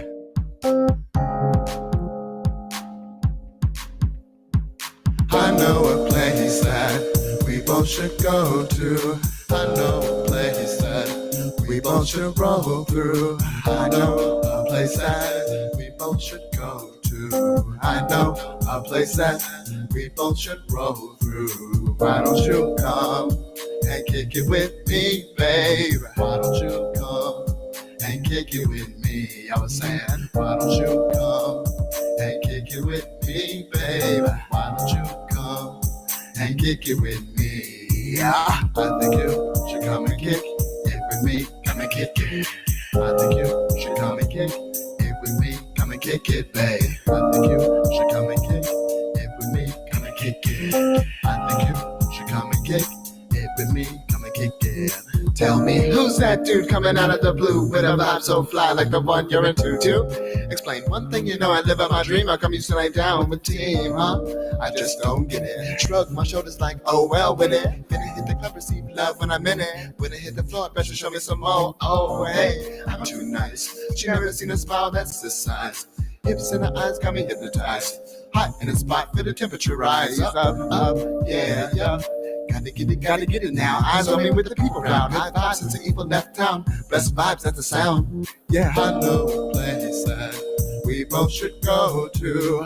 I know a place that we both should roll through. I know a place that we both should go to. I know a place that we both should roll through.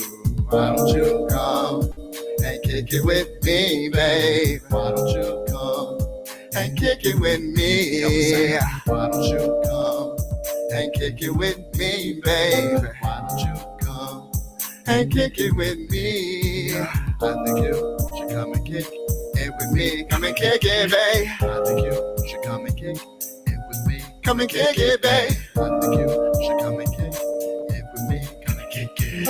I think you should come and kick it with me. Come and kick it. Why don't you come through and kick back? We can roll that, but what in the head with that, yo? Lifting is a feeling, and I know how you're loving that. I'm just speaking big facts, don't get me wrong. Love is the vibe, that's how we get by. Pass it to the people, now we all feeling right. Pass it to the Lord, how I'm feeling tonight.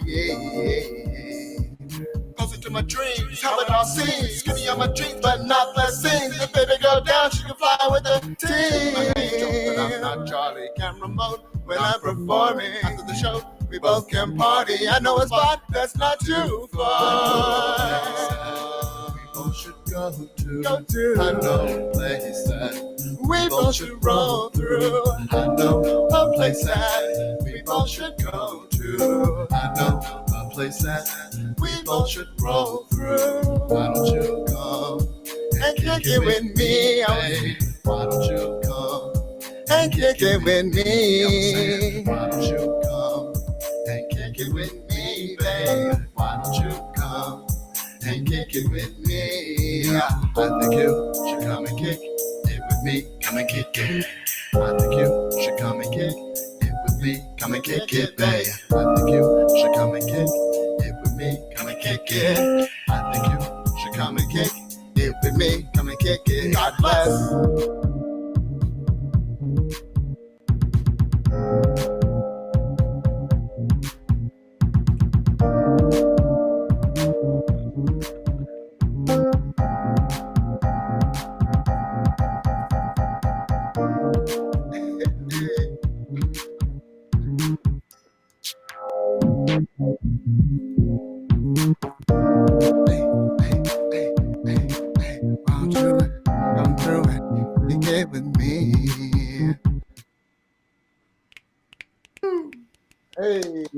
Social Distancing Variety Hour. It's Yes, like Myers. that. To the Laurel Highlands for a fresh air fun getaway this winter. Hit the slopes at our 4 ski areas Oh, and man. trails, terrain parks, and even a 22-foot super pipe. Book your private You're one of rental. those YouTube rappers. You show up on the set, you plug your computer in and pull up a YouTube beat video, and you don't pay for it, so you get ads. So halfway through your fucking set, like, boom, like, do you have the little blue pill? Anyway, you're on mute again. Yeah, I muted you. Yeah, You sure. gotta unmute yourself because I didn't want to hear your Spotify ad. Yeah. Yeah. Good. Thank you. I don't Yeah. know why I wouldn't mute, but anyways. It's like definitely that tried to because Yeshua locally all made that, it. but it wouldn't work. Oh my goodness. I'm doing what works. I'm doing what I know works. I know Spotify works. So I use Spotify. Joe, like, As that long is as the I'm most doing it. that is the most anti-pandemic song written during a pandemic ever. like, hey, why don't you come over with me and then I'll take you someplace that I want to show you. Like, get the fuck out of here. Like, you are so oblivious. This is where your positive attitude is a fucking detriment. Like, you're just dangerous. You're just a danger to other fucking people, man. That's where your positive, happy-go-lucky attitude gets you. You don't follow rules. You don't care. Like, let's go out on the town. Yeah. Here's songs of sound and worship. Why don't you come over here and get with me? I didn't say that. I never once. I'm lying. You're right. Come on over. We're reading Ezekiel. Kick It's it gonna be with great. me. Yeah, Precisely. we're Precisely. gonna come have Bible study at my Yes. I place. don't know about all that, but I want to learn how to. How Hey, are you doing that? I just know how to move my leg up and down really fast. Yeah. Matt Boland, you got That one is- for us? That, like, oh yeah. Let's. Are you gonna play guitar? Yeah, you got one. You got one for us, Oh, I Mr. didn't hear- Boland. Yeah, I can do that. All right. Yeah, let's get into one. Good. I need a piss. All right, go do it.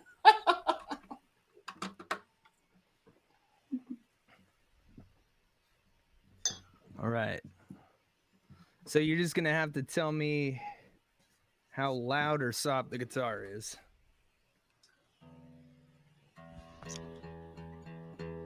Is it coming through? Yep.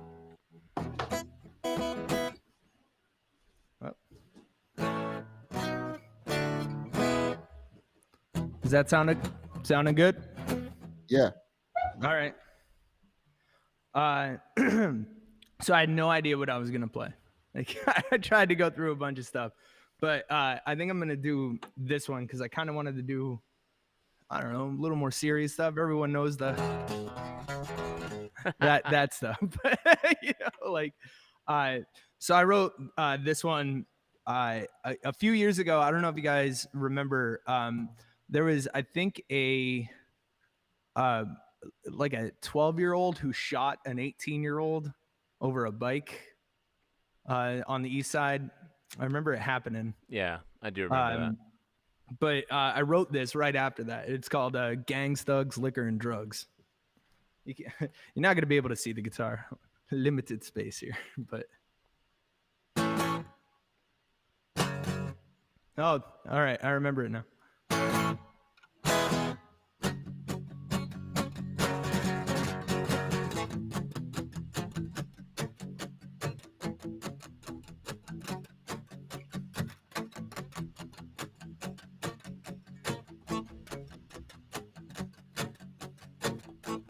Two young boys who never really met, conversate between a cigarette.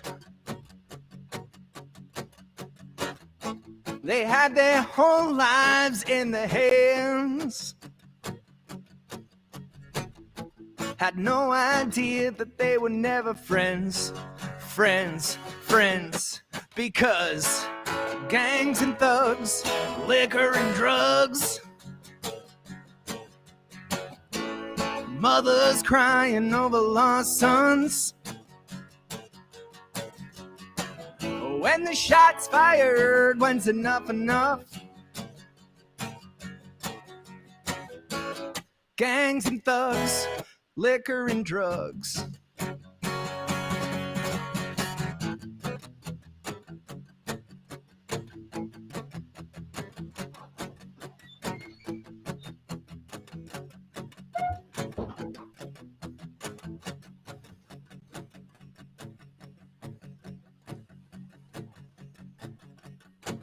Well, I heard it ain't easy raising sons,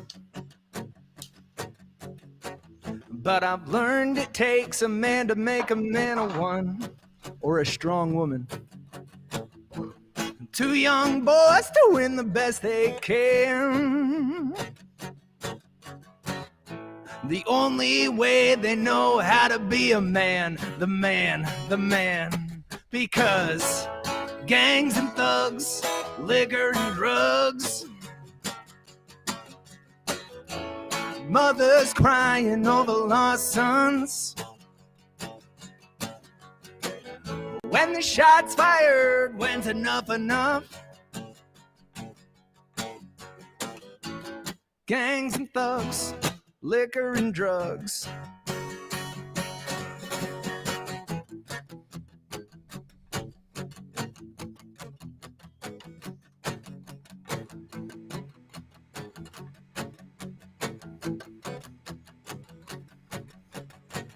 Dual funeral and the fathers fought over which of the teens had the final shot. Two young boys doing best they can, while the mother's screaming about how they failed with gangs and thugs, liquor and drugs, mothers crying over lost sons. When the shots fired, when's enough enough? Gangs and thugs, liquor and drugs. Thanks. Matt broke Boland. Social Distancing Radio. Social Distancing Radio. Figure a nice little pick me up after Yeshua's nice positive song. I like that. Can you highlight us for a second so we can show off our dope Made by Maris t-shirts, Adam? Yeah, I can. Can I? I don't. Well, I'll do us one at a time. Put us in the. We'll highlight you. Yeah, of course. There's Michael. All right. Yeah, check this out. This is the clean cucumber. Yeah. Clean cucumber. This is super dope. From the Made by Maris collection. In anticipation of the now defunct timing. I got timing. Now defunct. I brought it in. I manifested the death of the Dirty Pickles. This Dirty Pickles still exist on Spotify. If you guys want to go, you can get every single Dirty Pickles album. And mine says, it's like that because SDVH made it. I like it. From the Made by Maris collection. Yeah. So if you want to be part of the Made by Maris collection, get in on the Patreon. Patreon link is right down that corner of the screen.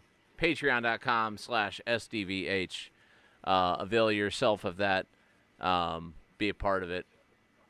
All sorts of great. Or just hit us up and we'll do you a one-time fee for a Made by Maris t-shirt, like the Carl Stonks t-shirt or the Adam and Michael in your name. Yeah, Adam and Michael in your name. You let us know, and if you've got money, we've got cheap child-made shirts. swag for you. Jesus. Yeah, that's what we're here for. Fucking Oscar just painting over stencils on the t-shirts. Yeshuwa, you got to unmute yourself. Otherwise, we can't hear your jovial laughter and make ourselves feel better. Yeah. With your dangerous come over during a pandemic and let's go somewhere songs. Yeshuwa is still muted. Yeah, it's still muted. Yeah. I thought your generation was supposed to be good with technology. Yeah, digital natives letting us all down. Watch it. Yeah. Ask to turn bunch mic of on. 40-year-old white dudes fuck their shit up. I've invited him to turn his mic on now. We'll see if that works. It might. Oh, yeah, you're doing that thing again. Oh no. Oh no. All right. Oh man. What a clusterfuck. Finally, we get two good guests on a show, and it's all just glitchy and fucking tech. 2 sound checks. May I remind you? I know. 2 like Adam does 1 at most, and he did 2. Yeah, oh, we got bonus. Unreal. Although we got bonus Meanwhile, cookies. all the view numbers are going down Yeah. from the past people who've been on the show. Yeah. Like, what did he just say? We got bonus cookies. They know that's available not true. with Yeshuwa. Fucking we have. For those of you who are part of the Patreon, Yeah, there are some Yeshuwa bonus cookies where he does not sound like. He's got that hiss, man. You can't mess with a viper. Yeah. Well, he seems very. Dude he seems very just smiles at enthusiastic. you and He's very fills you with enthusiastic venom. about his hiss. Yeshuwa, do you wanna bounce out of here and come back in a second? Once you've rebooted again, yeah, you want to do that? All right, yeah, do that. Oh, he's gone. Okay, Good, do that. That worked the last time. It did work the last time. L. Taylor says, "Miss you too, Matty B. Bring back your radio shuffle." Yeah, we were just talking about like that you the were, other day. you couldn't leave well enough alone. So like you had to get some kind of, like, were you just eventually just dying inside without having some kind of feedback from random people? You're the worst. I know. And also, yes. Yeah.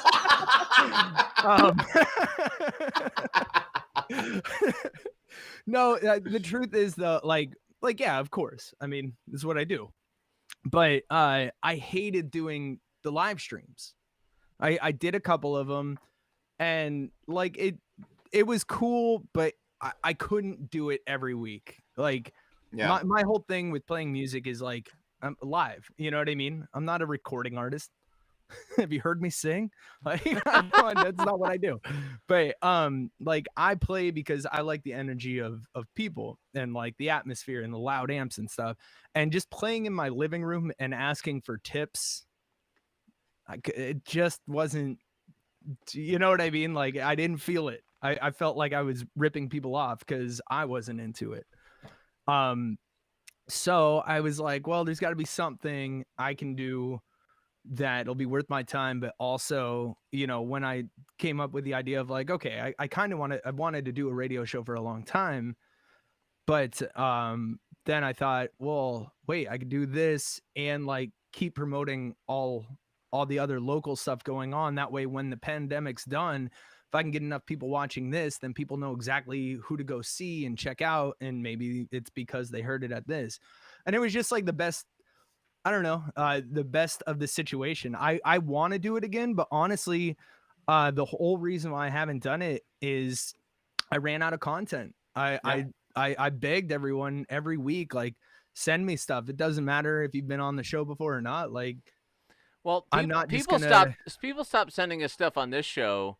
So we just started yelling about politics instead, and that's gone kind of okay. I mean, yeah. so I don't know. Maybe you want to consider that. you know. No, he's got a brand to protect.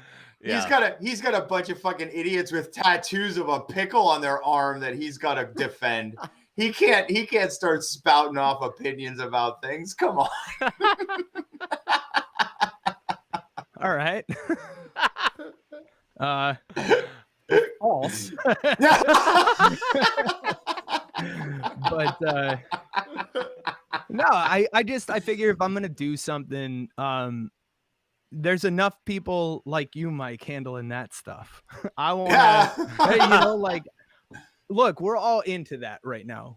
We are, you know, I mean, not into it at like it's a fad, but I mean, everyone is like, obviously the political climate over the last 4 years, 2020 has been like forever. Extremely crazy, you know? Yeah. And for me, I just, when I first started playing music, I wanted to give somebody an escape. And that's kind of like why once I did do, you know, like the political album I did and the stuff that I did and was actually putting it out there that I was doing it, I stopped when I did, was just like, okay, this isn't why I got into this. You know, I kind of was just like, I got my opinions. I'll talk with them to anyone, but it's not going to be my thing again. Did you get a lot of blowback from that? From like so much. Yeah. So much. But that's not what stopped me from doing it though. Context to this, like you killed your past and rebranded yourself. Like 100%. I remember writing an article about it and interviewing you, and you were on a whole other level. Like there were no smiles involved in this shit. Your leg was solid on the ground. You know, you were in this. So like, but I mean, but it was real. Like it was real. Like you were, you know, you were a changed man for that moment. Like you had to make that album because you weren't going back up on stage to dance around. A lot of it, to what Adam was saying about like seeing the real Matt Boland or whatever, you know, like the truth is that's how I've always, like, that's what I started. I was in nothing but punk bands and stuff because I was so like, as a teenager, of course there was a bunch of angst and like misinformation to it at that time. But I was really, you know, upset. Like 9/11 is what triggered me. I think I was 15 or 16 when that happened. And I just remember being like, this shit's not right. You know what I mean? And getting real pissed about it. And I started writing all these punk songs. But then I also, at the same time, was really getting into the 50s rock and roll thing. And I realized, like, if I wanted to do music professionally and like make that my career, I have to make a choice. Am I going to be a punk rocker who is going to have a lot of fun and get a lot of opinions out there and get sweaty every night, or can I do something else that has a little more longevity that I equally feel as passionate about? And that's kind of why I turned more to the rockabilly. And then when the time came to where like all that pent up angst was back in me and shit was going on, I had already written all those songs. I only wrote a couple after the protests started. Like most of the songs from that stuff were stuff that I had already written.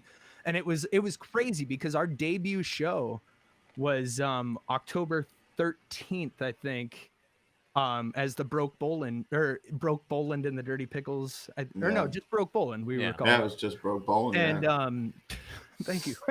Yeah, I sure as hell don't remember. But the fact I do is, and it was crazy because our first show that we booked and played those songs, I got home from that show, and that was the day Occupy started. Like I looked on the news, and I'm like, "What the hell? There's all these people in the park," and that's why after that, like I took it as a sign, like, okay, I'm obviously on the wavelength. Like, get in your van, go.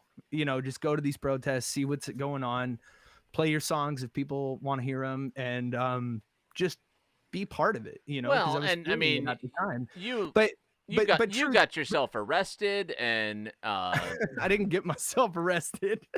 They arrested me. Well, I mean, you went and got. Sir, you gotta quit arrested. playing this music. Yeah. You're just too darn loud. Yeah.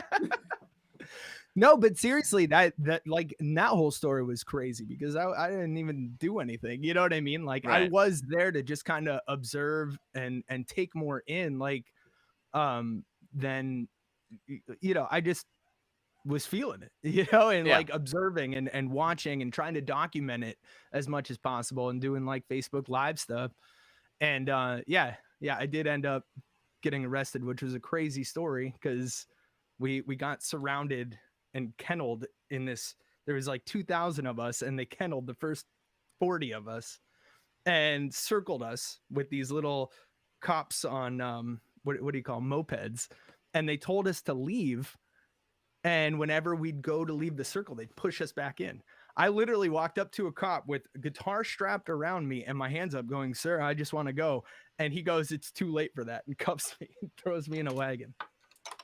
That was like one of the craziest things I'd ever experienced, because I was like, oh, that's what made me realize, dude, this shit can happen so easily. Like you can just, next thing you know, be in a cell for no reason. Yep. Dang, that's crazy. Wow. Yeah. But actually, Mike, have I ever told you about the wagon ride? No, do tell. The ride from, okay, this is 100% non-fabricated, no drama to it. Like, this is exactly what happened. In fact, I don't know if I've ever told this story, like to on any kind of record, but we should black everyone out and make this a Patreon only story. But no, it was fucking crazy because, like, one, it was like ridiculous. Like, all of us who were getting arrested and thrown in, there were 9 of us that got thrown into the same wagon. They had a bunch of wagons, so they were throwing everybody into them. But there were 9 of us, right? And we had the zip tie cuffs on behind our backs. And they threw us all in. They didn't pat us down or anything. Like, it was crazy. They were just breaking it up because it was New Year's Eve and we were trying to march to Times Square. And like, because the media wasn't covering what was going on. So anyway, they finally stopped us, cuffed me and 9 other people, threw us in the wagon. One of them was a Occupy Wall Street like medic. So he had this backpack filled with all these supplies and stuff. And like I said, they didn't take any of our stuff. They just threw it in the back with us. So we had like a 20-minute ride to get to the precinct. And after about 5 minutes in the wagon, I heard this girl go, I got it. And she takes her hand out. And then the medic starts pointing with his foot. He's like, get in that pocket of my bag. She pulls out scissors, snips all of our zip ties off in the back of the wagon, and they were like, okay, whenever we walk out, just walk out with your hands up going, we don't know what happened. So we all have these like zip ties broken, on us. And this other girl gets into her backpack as soon as they cut all our zip ties off, or she cuts all her zip ties off, and she pulls out a gallon of vodka. And we all just start passing it in the back of the wagon. And I had a song at the time that was about police brutality called Time to Resist. And I started stomping my foot and singing the song, and everybody in the wagon started clapping. And I never tell that story because I don't think people will believe me. But it's 100% what happened. And it was so funny because we get to the precinct, we all like chugged a bunch of vodka because we knew we were in for a long night. So we finished that bottle between the 9 of us real fast, like just passing, circling. Meanwhile, I'm singing and everyone's clapping because we all knew how ridiculous it was. Like there was no fear. It was just kind of like, they got us. They got us for holding up pedestrian traffic or something like that, So they open the door and we all just walk out with our hands up, and all of us, you could just hear it. I can feel it so vividly. Everyone's just like, we don't know what happened. We don't know what happened. We don't know what happened. We don't know. And the cops are just looking at us like fuck. How did you think that was gonna go? Like when you walked out, like, oh, my hands are mysteriously not cuffed anymore, and they were like, honestly, that night was so insane. Fair enough. On you go.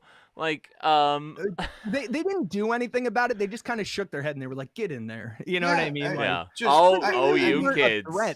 We knew that they knew that we weren't actually a threat. They were just doing it to make an example out of us. Yeah. You know what I mean? They pinned some shitty, stupid charge on us, just enough to make an example to arrest the first 40 of us, and then the entire march dispersed, which worked. After they arrested us. And that's the story of the J1 case, the 2012 J1 case, I think. Unreal. Yeshuwa, they would have shot you.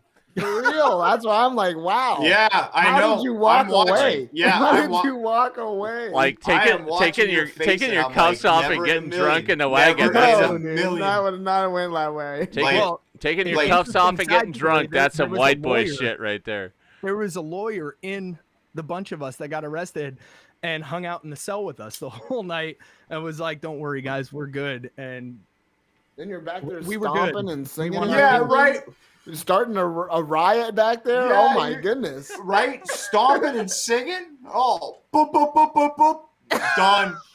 And then all the cops are like, we don't know what happened. We don't know what happened. Our cuffs just came right off. But no, that's like what happened that night. It was an insane night, man. Yeah,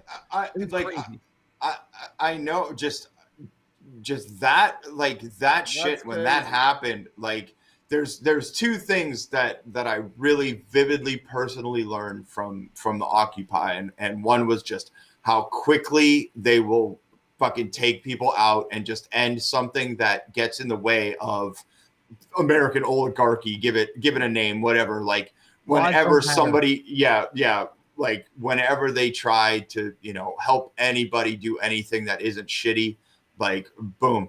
Number two is that you can never get a resistance together, because as soon as something happens and that next wave of people comes, and then that next wave of people come, by that third wave of people, they got their own opinions, they got their own wants, and it's just a distraction from there. It's just bureaucracy from there. That's what sucked about going to that, because honestly, like, I went there. I didn't agree with everything about the Occupy movement. Like, I really didn't, some stuff, of course, but I guess that's just it. That's the common misconception about the Occupy movement, is really all it was a gathering point for people who knew that there were things going wrong.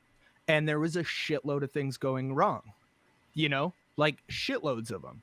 So you have all these people meeting, and some of them support this cause, some of them support this cause, some of them support this cause. There's no common ground.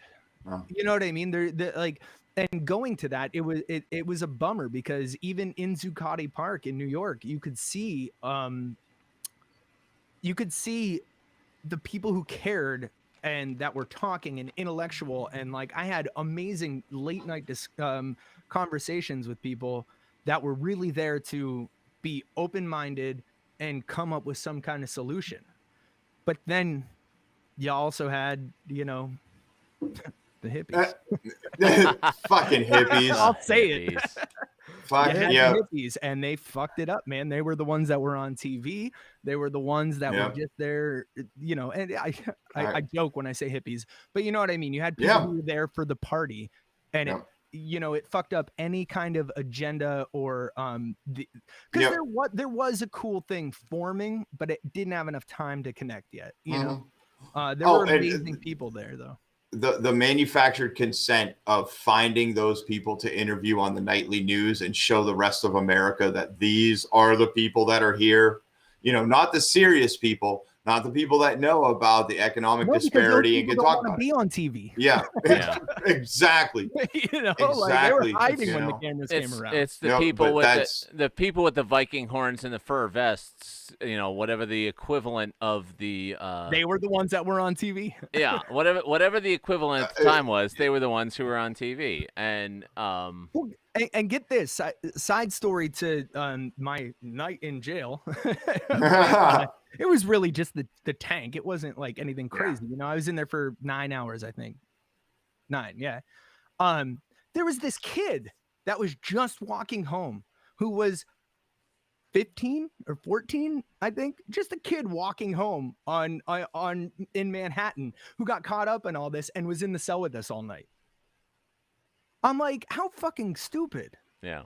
And we told the cops, we were like, guys, this kid has to get home. Like, he's not with us. Like, he's a minor. Like, this kid is not with us, and they wouldn't let him go. So, like, because there were some people there was this dude on acid that we were trapped in the cell with, who had like a fur coat on, and that's it. And he was just being crazy. And like me, the lawyer dude, and one other guy kind of were like hanging out with this kid. You know, he was cool. Like he held his own pretty good, but you could tell he was nervous. He was just super normal kid. Yeah. And you know, we hung out with him all night and kind of like eased his nerves. Like, dude, don't even worry about it. Like, it's all good. But like, how fucked? You know, screen. A little bit of a screening process. That kid wouldn't have been in jail for no reason all night. You know, right? And it changed things because it increased the police budget because it was all about protecting like private property instead of serve and protect citizens. Yeah. Right. And it increased everything. Like the military, ex-military, like gear and weapons were put into local police departments. Like the tactics that they used. I mean, that's what they were using during all the Black Lives Matter protests. And those are still happening, people. Like, even if it's not on the news and in the newspaper, because owned by hedge fund, owned by corporate interests, like, doesn't matter. But those things are still happening. There are still people today being arrested because they are going out and what's this? I heard about that 9-year-old girl getting pepper sprayed while in handcuffs. It was that. All right. Since you brought it up. Yeah. It was a mental health call. It was a mental health call, like welfare check call. And instead of sending social workers, instead of sending, medical professionals, they sent cops to deal with a 9-year-old girl, a 9-year-old African-American girl, to be specific. And then they had beef with her father, but they put her handcuffed in the back of a police car. And she was, as any 9-year-old child would, was not having a good time in the back of the police car. And in order to subdue her, they pepper sprayed her. While she was in handcuffs. While she was in handcuffs in the back of a car. 9 years old. 9 years old. You cannot reform this, You cannot reform that thing. Like, it is a detriment to our society. Erie used to have a task force that was made up of social workers, medical professionals, and law enforcement that would respond to those welfare check calls. And it had like a 90-some% success rate where they didn't need to call in backup. There was no violence. There was nothing. And they disbanded it because it's a division. It's a division. Like, if we hate Yeshuwa just because of how he looks, no matter how often he laughs, that's way easier to control than us fighting for our own rights and Yeshua's too, Like, it's so absolutely disturbing to me and like criminal that we know what works and we will not do it. You know? Hissing Yeshua. No, there you go. No, I mean, I don't even want to like.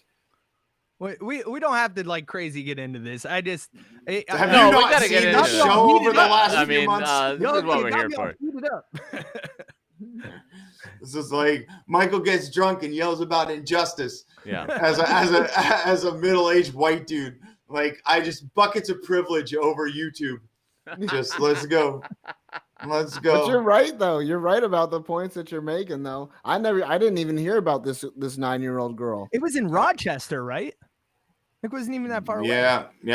Something like that. I didn't even hear. I'll have to look it up, but yeah. That's wild. But it's all the time. I mean, like, people being shot by cops. Like, there was 1,800 plus like complaints against police officers in Baltimore, Maryland. Wow. 1,860 some complaints. There's 1,900 cops in the Baltimore Metro Police Department. Like, that's not just bad apple kind of shit. Yeah, for real. But it's been going on, and it has been practiced at every step, and they don't show up in the right places for the right reasons. They're never like the shit in Erie that was going on. Nothing went bad until windows broke and the cops showed up. And they're kicking people. And they're kicking people, and then they're keeping the names, and like, it just, and all the way up Like no one stepped forward. There's zero accountability. There's zero responsibility taken. And this city is dying.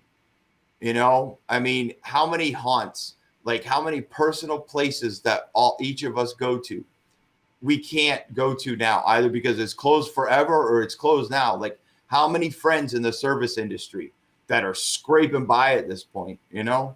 How many people that we know that are just, where are they at, you know?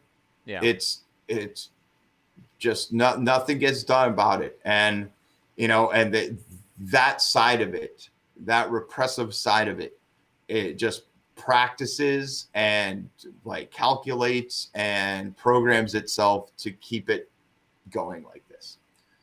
Anyway, down off the soapbox. Who wants to play a song? Yeshuwa, I think you're up. You got another one for us? The same order? Yeah. Yeah, Yeshuwa, why don't you do one more, and then Maddie can do one more, and then, you know, we can see where we're at. Before your ship breaks again. Actually, hold on. Let me see. All right. Give me one sec. Probably by the time Matt finishes another song, then Yeshuwa will be ready. We could do it that way. Yeah. Are my songs long? Maddie, you want to do another one? I was like, I don't think I have long songs at all. No. Yeah, play 3. Matt, have you been saving money for smaller amps so that when you jump off of them, your brittle ankles don't smash? Hell no. I've been skateboarding all quarantine. I got my jump on.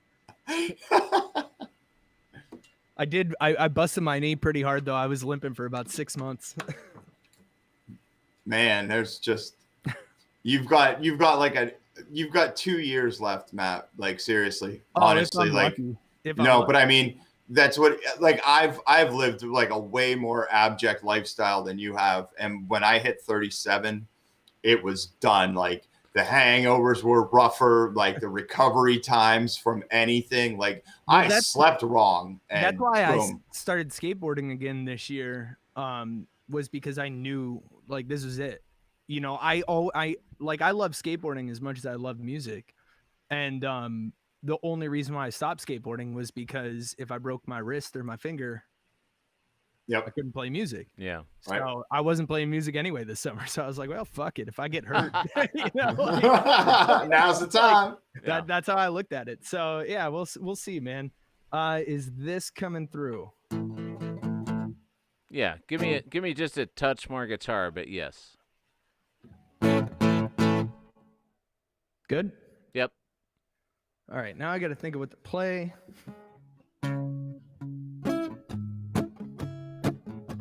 Oh, I wrote this one when I was going for a walk one day, and I was feeling a lot of self-pity.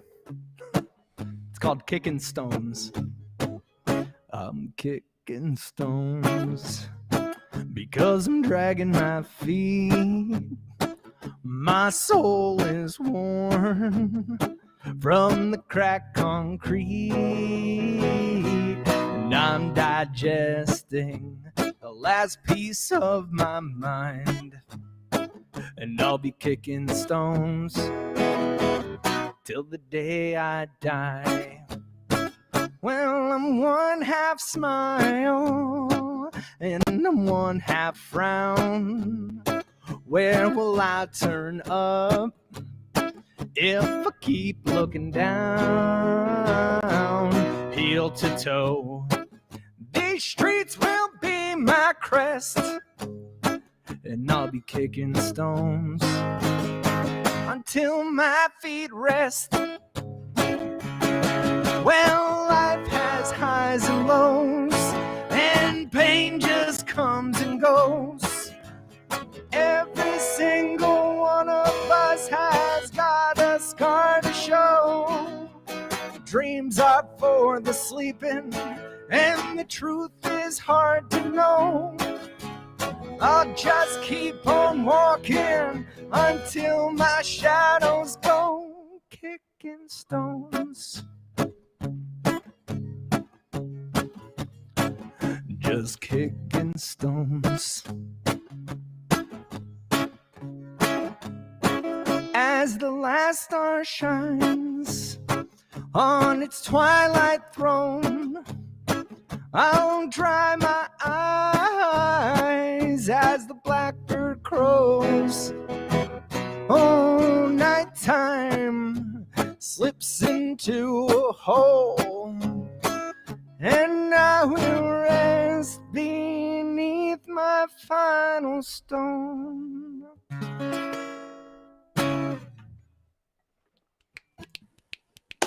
Another nice, happy, upbeat song. Yeah, I like that one. I like that. So this is a variety hour. He's Adam. I'm Michael. Sing variety It's hour. Matt Boland. Matty That's B. Yeshuwa. Matty B. Like, do you? I have a thing where like when I would go out in the before times, there would be people in the before times. There would be people that would call me Phase Cookies, and I would just be like, okay, like, hey, how you doing? You know. Right. And then there were the people that would just like call me Mike, and I was like, of course, like you're probably in a punk band because polysyllabic words are hard for you.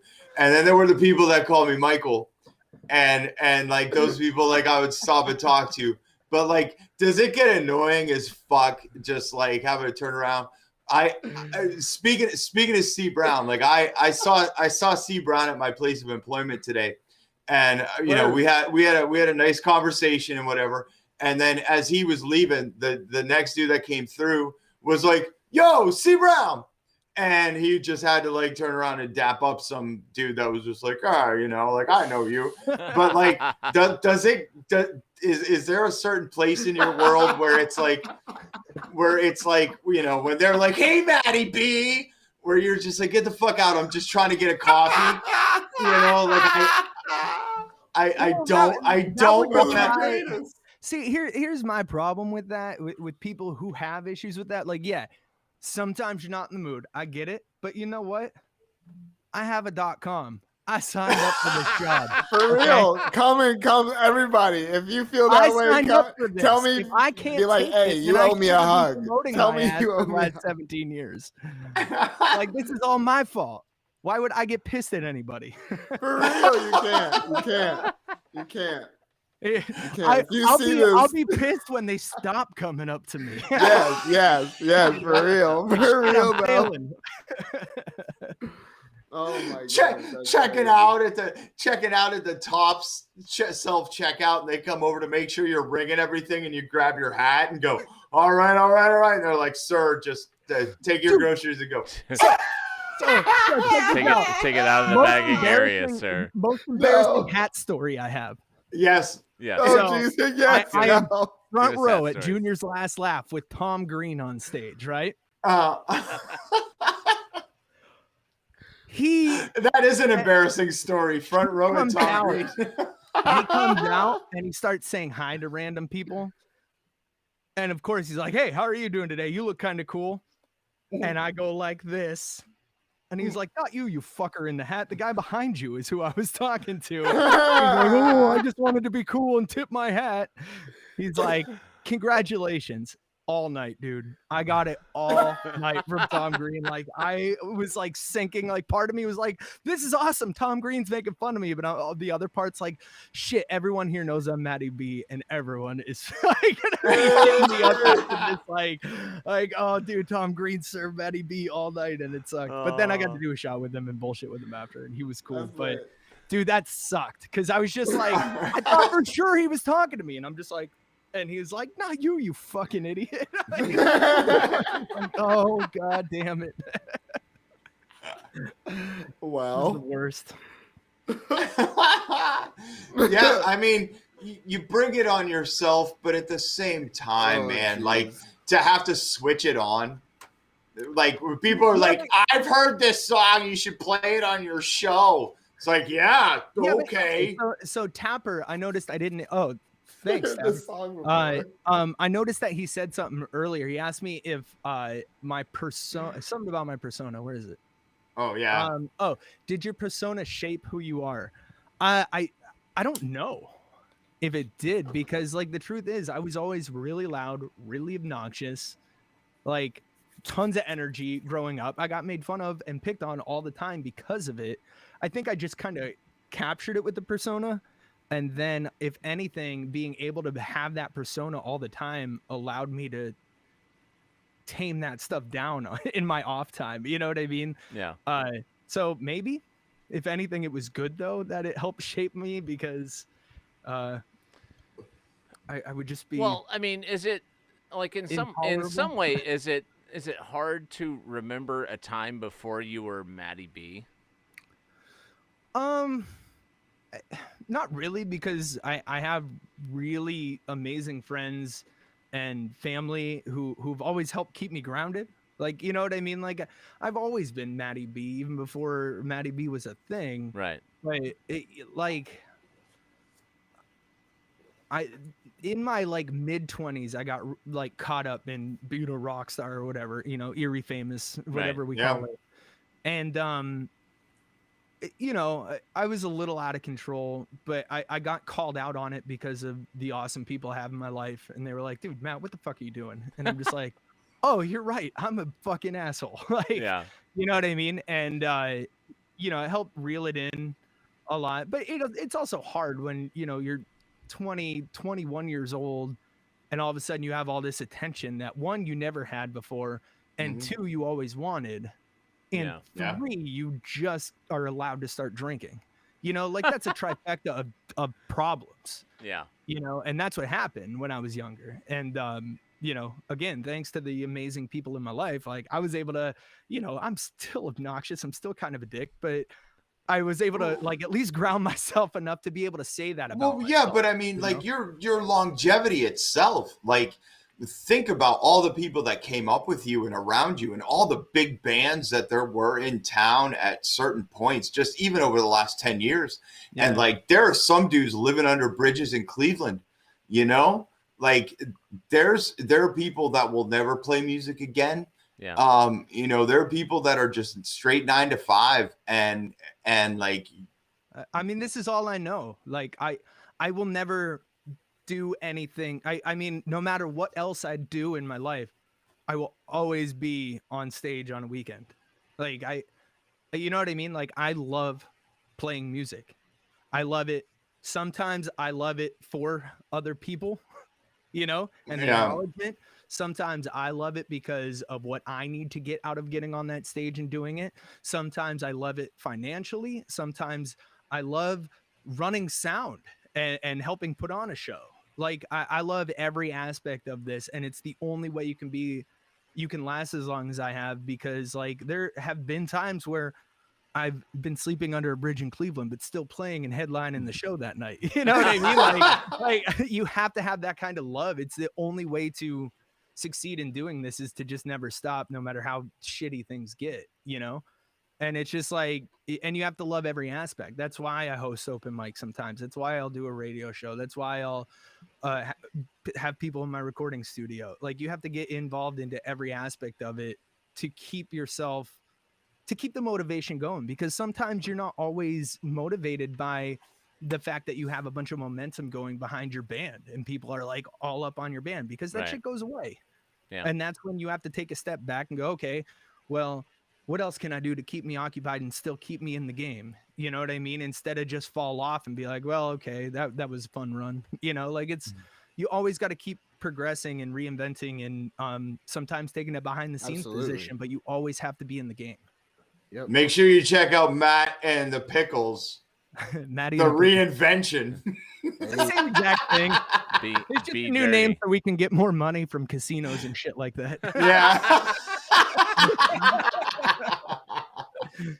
I'm sick of playing second fiddle to 6 years stretch. Let's do this. Hey, I got no beef with those. They're doing their thing, man. Oh yeah. There's no beef. I'm just telling the truth. Yeah. I know, but I'm just putting it out there. Making sure no words get in, put in my mouth. Matt fucking hates those guys. No, but seriously, like that, when that was kind of the ideas when I came back from New York. Like I wanted to put on a semi-authentic and semi-modernized version of a 50s rock show. You know, I'm still writing songs and we're gonna put out an album and stuff, but primarily we're working on like covers and making it sound like big and authentic and stuff. And I do want to take it to a more professional level. And like, you know, cruise ships are getting talked about now, casinos, Just stuff like that. Oh, a so I can cruise also- ship. I want more That's than where I anything want else. to be right now. Is on a fucking Pandemic cruise cruise ship. Well, obviously that's on the back burner right this second. But you know what I'm saying though? Like, you know, Yeah. I Yeah. still Dude. want to be able to be Matt Broke Boland and go out on stage and yell fuck and do whatever I want and play some punk and shit. But if I have a band like Maddie Your and the Dirty Pickles, Pickles. like then I have this thing that is for everybody. So no matter what, like I have a place in a wholesome circle of music that I can just always be able to play. Yeah. Thank you to whoever just threw your pair of Depends up on the stage.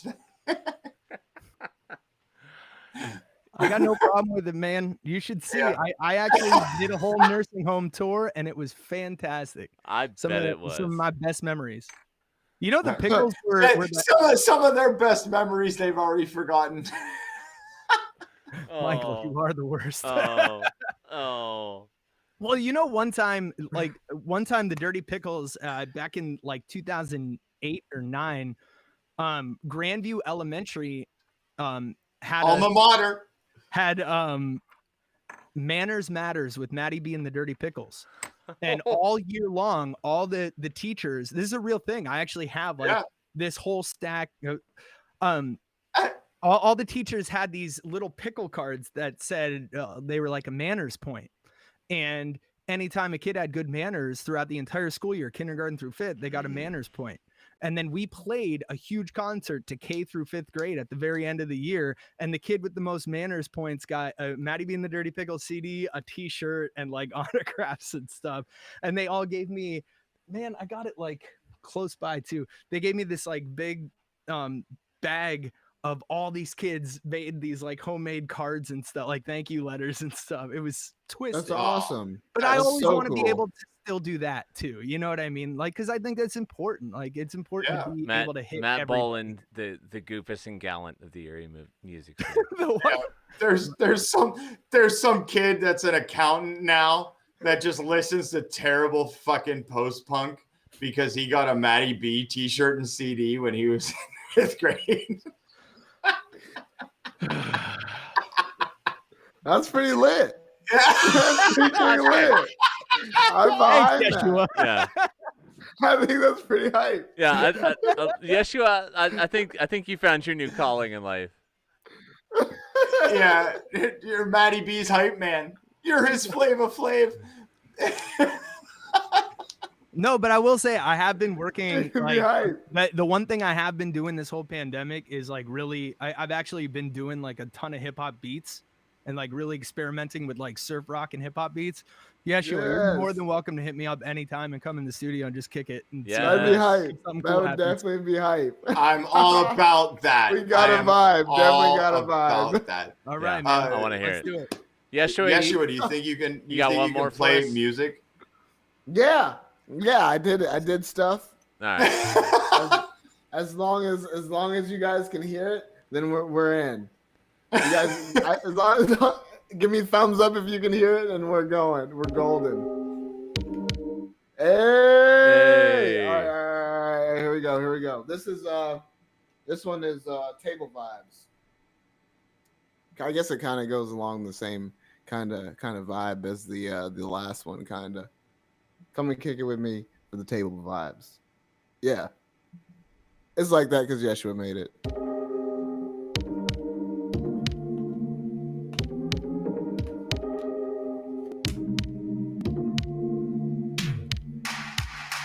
It's like that because Yeshuwa made it.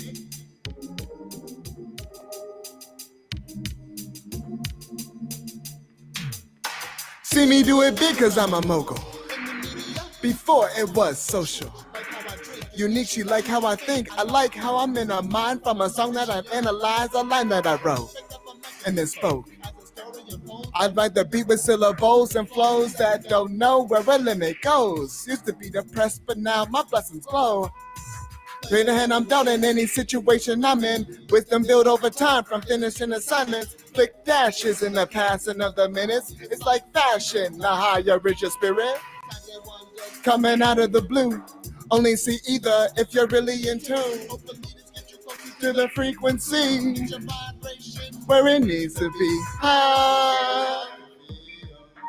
Something that'll make me chill for real. As I kneel, that's a happy meal. Something that'll make me chill for real. As I kneel, that's a happy meal.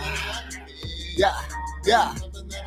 Me chill for real. Sending prayer vibes up as I kneel. Eating with my team, that's a happy meal.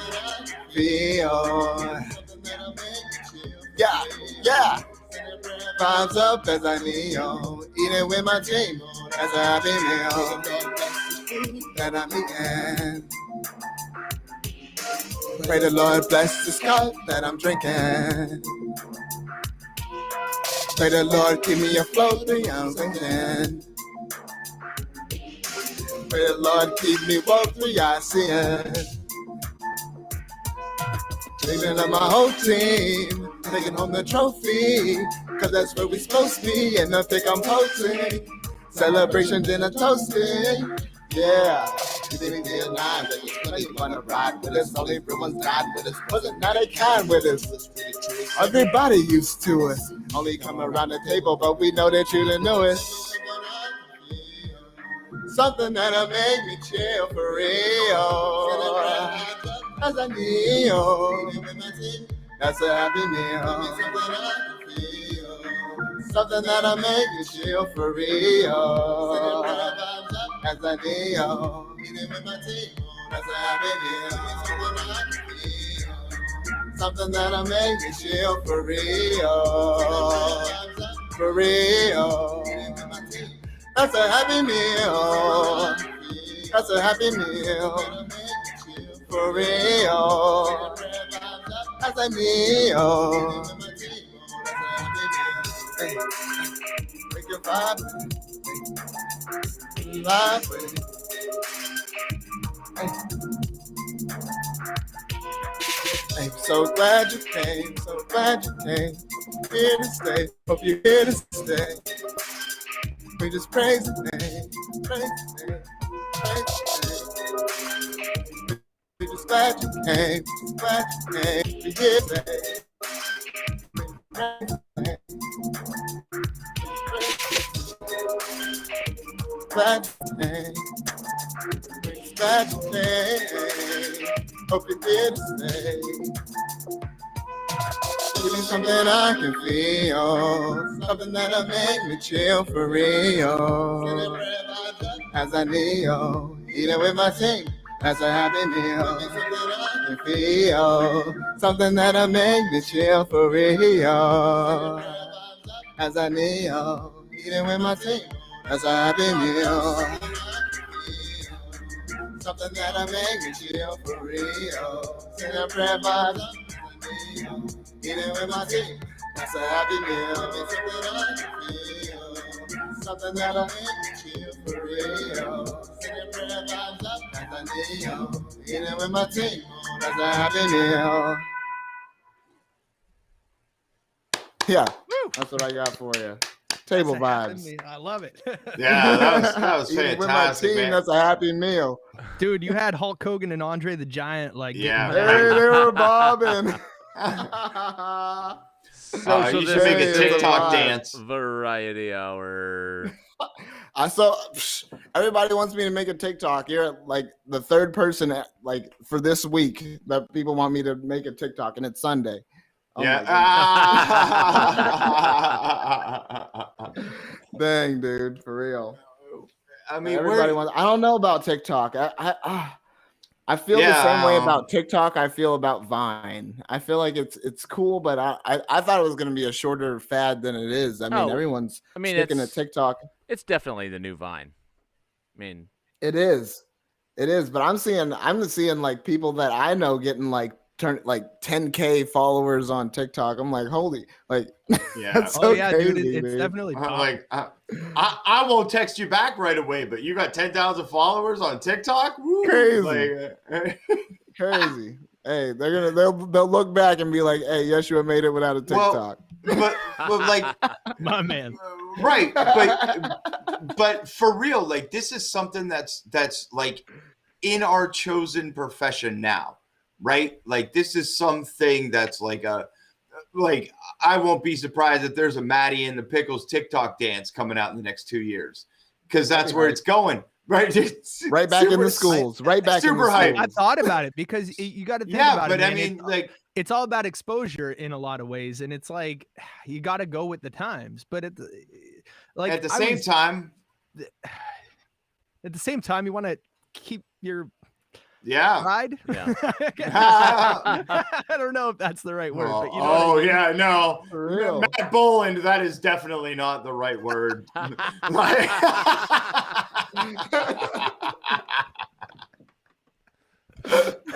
jeez. Yeah, that this ship is how sailed. I'm looking at you right now. Yeah. Wow. But I mean, like, do you? Yes, I mean, I know you don't, because you're all about the music and pleasing you and putting out what you want out there. But do you think about that? Because if you want to make it, like, there's a different set of rules now. You know, like playing 300 live shows a year isn't going to cut it for you.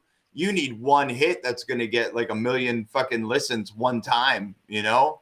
Then you can make Pepsi commercials. Like, true, like that's, true. you know, like then you could do like car dealerships and fucking like Chick-fil-A commercials, you know? For real. Like, I mean, you got to think about it like that, or you just got to make music to go with the vibe. For sure. No? I mean, I feel like my music is more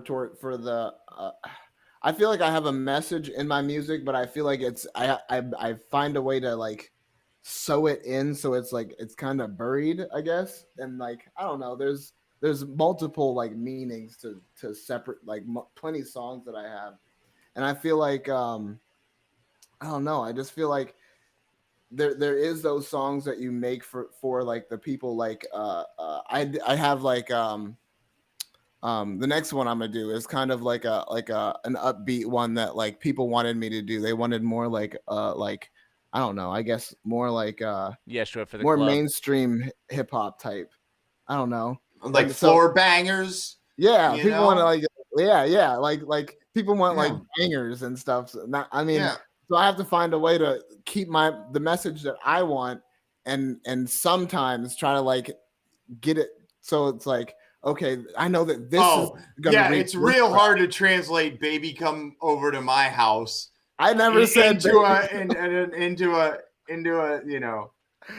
No, that's a layer. Plus, like, that's a layer. Like, I'm that's sure, a layer, but then there's another sub layer. Yeah, there's like your last song.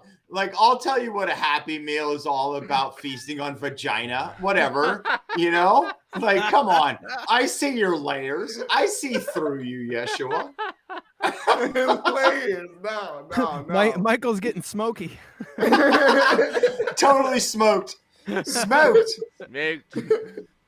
Smoked. It's smoked by Don Apollo. Product placement. Smoked.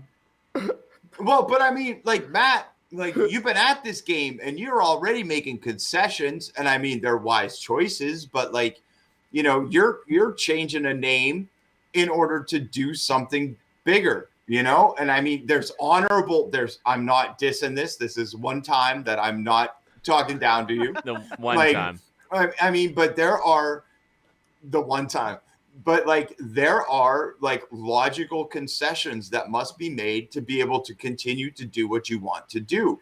You know, like at least Yeshuwa can fucking Cabbage Patch on TikTok talking about Happy Meal and fucking do it. But like you cannot, like, you know, waka waka waka with your hat and get the same effect. So you got to do it. And the thing is too, man, like I'm also, you know, I'm getting a little older. Yeah. Like, I'm not trying to be a rock nursing home tours. You know what I mean? I'm trying to be able to have a long, like my career longevity goes. You know what I mean? Like I want to play music for the rest of my life. And the only way to do that as an actual career, as opposed to just for fun, is to, you know, make certain changes that like will set me up to be able to do that.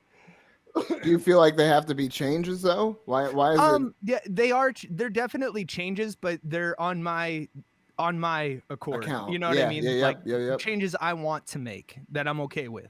Like Right, I'm and not. then I wouldn't say I'm selling out. I'm just trying to figure out what what's the people balance want. between like just straight up selling out and being like, okay, I'm just going to be a Buddy Holly impersonator because I know that'll make me a shitload of money, or going, okay, or I can put on my own show under my own name and still, you know, keep my dignity Do while I you do it, and still you know, and instead still of totally keep sell your out. originality? Yeah. Yeah, exactly. Adam and I have Speaking no of selling dignity out, nor originality, so Patreon, Patreon.com social distancing variety hour. / That's not selling out at SVVH. all, man. That's marketing. Yeah, real. there's one. For real. Merchandising. Merchandising. We got this. Oh wait, Yeah. I might. Oh, speaking of merchandising. May the Schwartz be with you. I don't have my Matthew. Yoda figure by me. No. Never mind. Are we? Where are we at, Adam? Are we getting some more from these guys? Are we getting more music, or what are we doing? Where are we at? It's 10 to 1. Yeah. You have to work in the morning. I do. No, you don't. You have to go to your Commonwealth career. I gotta roll downstairs from my bedroom to right over there. Yeshuwa looks ready to get into one. So let's get one more. Let's get one more from Yeshuwa because he looks ready to get into it. One more. Wait, One more. I just before Yeshuwa gets into this, our dear friend Tapper just said, talking about changing the name to Batty and the Pickles, said he needs to be marquee worthy, spelled Markee, marquee, which I think we should get rid of triage unit and change our name to the Marquees.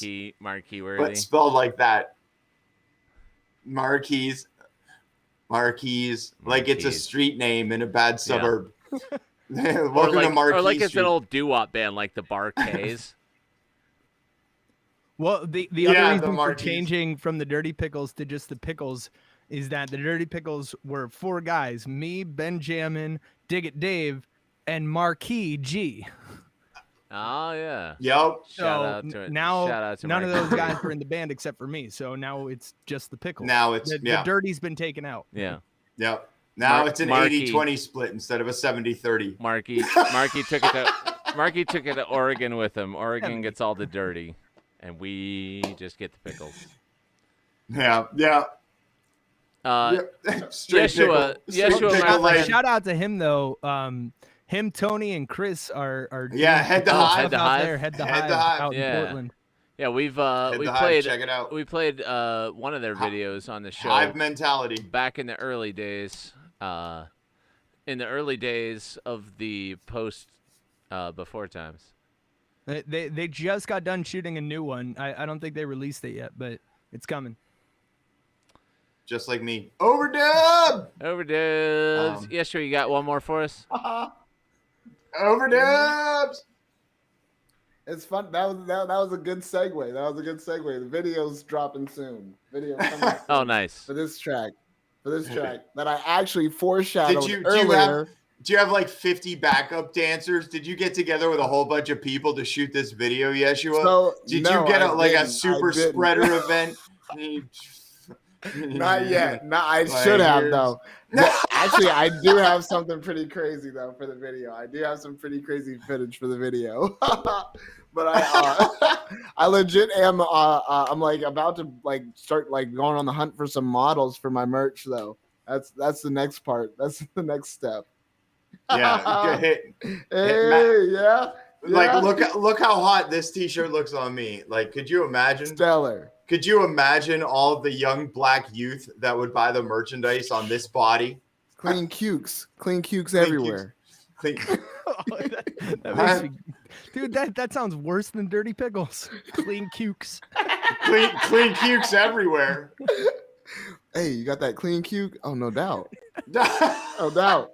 I'd try it. Keep my cuke clean all the time. Look, I'm registered clean cuke. I got paperwork and everything. Look at this. This is dated 2021. Clean cuke. Clean cuke. That's why it's 50. That's That's why it's 50. About 350. 350. I gave him $1.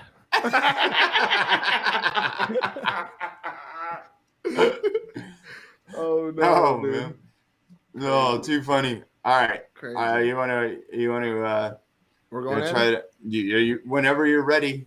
I'm ready. I set it up. I did it. I was starting to get a little static. I Good, was like, 'cause- and then boom, and then I'm locked and loaded right now. Ready Good, to go. because Adam and I have small bladders. Oh, the wee blatted ones. All right. Here we go.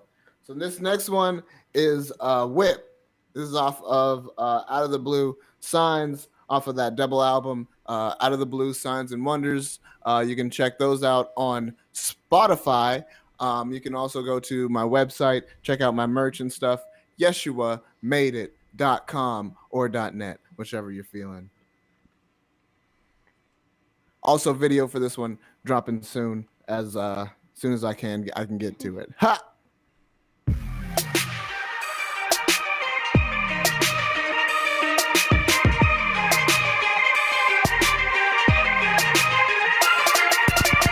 It's like that, cause Yeshuwa made it.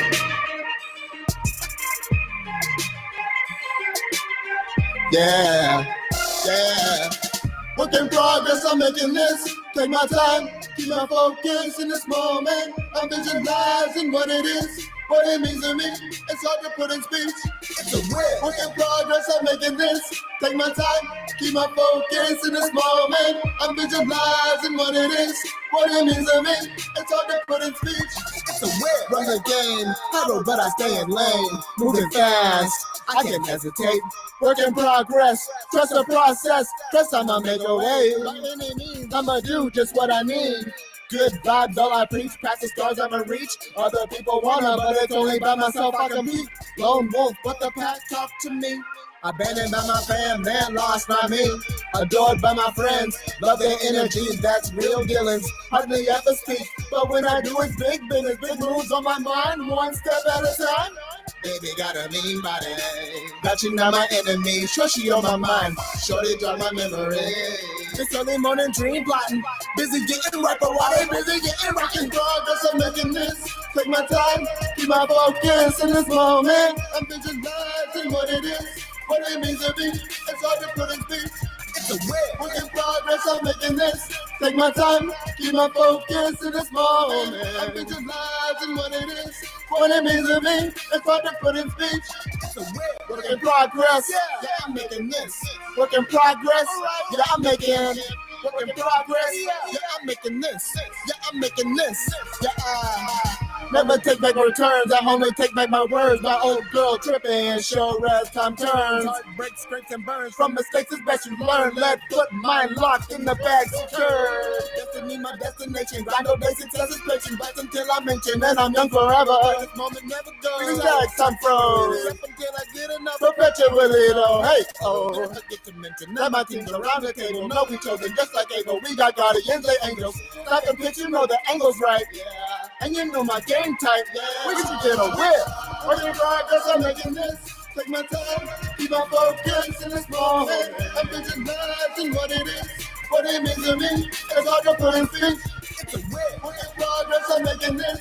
Take my time, keep my focus in this moment. I'm visualizing what it is, what it means to me. It's hard to put in speech. God bless. Hey. God bless. Hey, Social distancing variety hour. Yeshuwa. Social distancing variety hour. Hey, it's all a work in progress. Oh, that was great, man. I really like where you're going. Like, you've got a really good vibe, and you're really good on stage. Like, I really like you play off. There's certain artists that just play off energy. Of course, Matt knows all about this. Like, I've seen shows where people definitely is that way for sure. Stood still and listened to Matt play, and then I've seen shows where people are just absolutely vibing with fucking nanners. Yeah, just and it you feed off of that, and you feel that, and you present it differently. But Yeshua, the way you do shows, you're just like the same you are about life. It's fucking cavalier, man. You're Thank just you. like, I all right, appreciate that. yeah, and that's why you're It's gotta go. You should call your double album Super Spreader. That's crazy. I don't know if I can do that. That's gonna be the sequel of the double album. Yeah. There we go. That's a Super Spreader. Yeah. Hey, it's like that. Yeah, it's like that. Social distancing variety hour made it. If you like stuff that we make, go to patreon.com/SDVH. Support the show. Matt, Boland, Yeshuwa, thank you guys both for being with us tonight.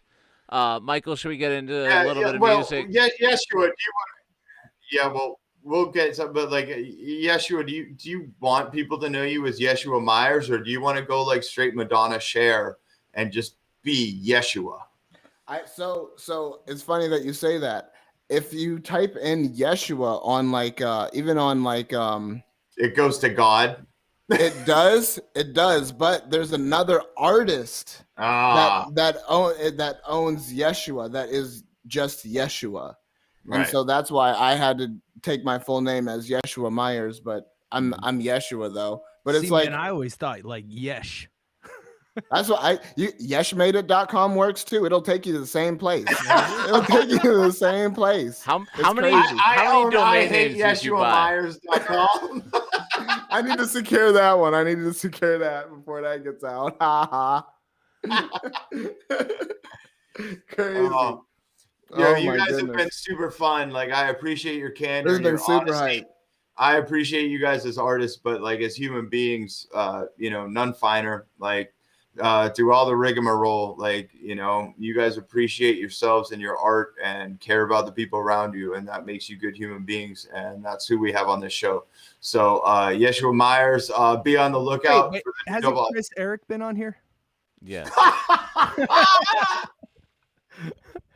Callback, Chris. Oh man! Wow, that was great. That was probably one of the best Chris Eric put downs on this show, and there's been a lot. Yeah. Is that a category of the show? I didn't. Yeah, even know. That's going to be on the next clip show. It's going to be like the whole, 10 minutes of just us bashing. Sorry, I didn't mean to cut you off.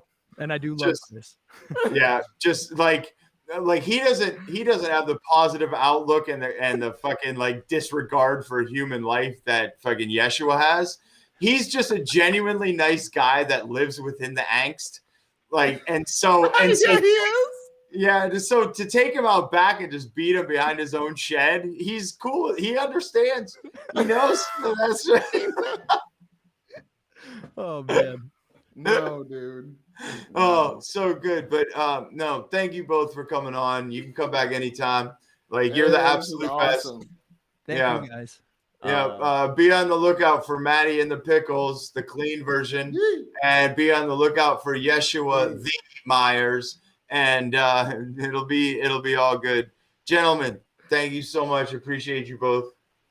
Here's some music. Blessings. Michael and Thank you so much. We'll be back with you in a minute to tell you good night and tuck you in. Social distancing variety later. Hour. Yes, it's been fun. Social distancing. Blessings. Social distancing variety hour.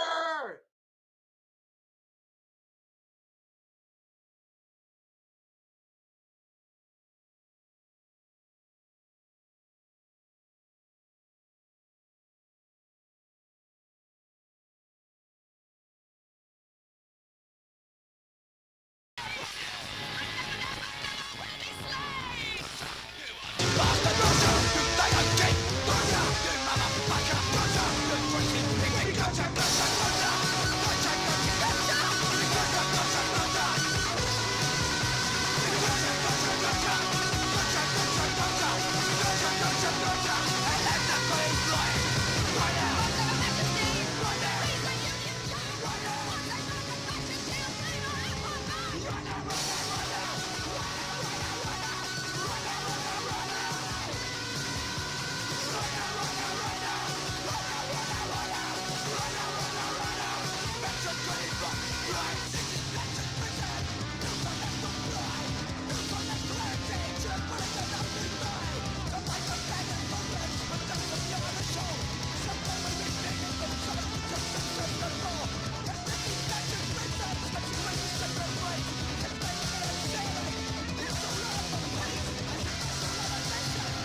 social distancing variety hour. Social distancing. Whatever he said. Oh, that was super fun. That was shout out to Matty B. Shout out to Yeshuwa Myers if you're nasty. Check them both out on all your social media platforms, all your streaming audio platforms, all your whatever else. I don't know. I'm tired. Platforms. Platform shoes. Platform shoes. Yeah. It's late. It is. Next week we're off. Yes. For the Valentine's Day. Hopefully you're spending it with someone you love and you love yourself. So at least you'll be with someone you love. Or at least someone whose company you enjoy. You know, achievable goals. Yep. But not ours. But no, not ours. We will not be with you. I mean, you're welcome to think about us and, you know, slip into our DMs and tell us you're thinking about us, and we'll be very appreciative, I'm sure. Let us know. Maybe you'll get a private Valentine's Day visit. Heyo. But then the following week we will be back with friend of the program, Jay Brenneman, to talk about what's in store for Erie Politics 2021. All kinds of exciting municipal developments on the horizon, and we'll get into all of that with Jay week after next. We need T-shirts that say "Exciting Municipal Developments." Exciting municipal developments. Make sure that I write this down right now. Yeah, write that down right now. Get Maris on that for week after next. We'll have the T-shirts that say "Exciting Municipal Developments." It's like that. Shout out to Made by Maris for clean cucumbers, and it's like that because SDVH made it. Things that can be yours by visiting patreon.com/SDVH. Thank you all for being with us once again. We'll see you 2 weeks from tonight. Take care of yourselves. Two. Two. Wear your mask. Wash your hands. Two.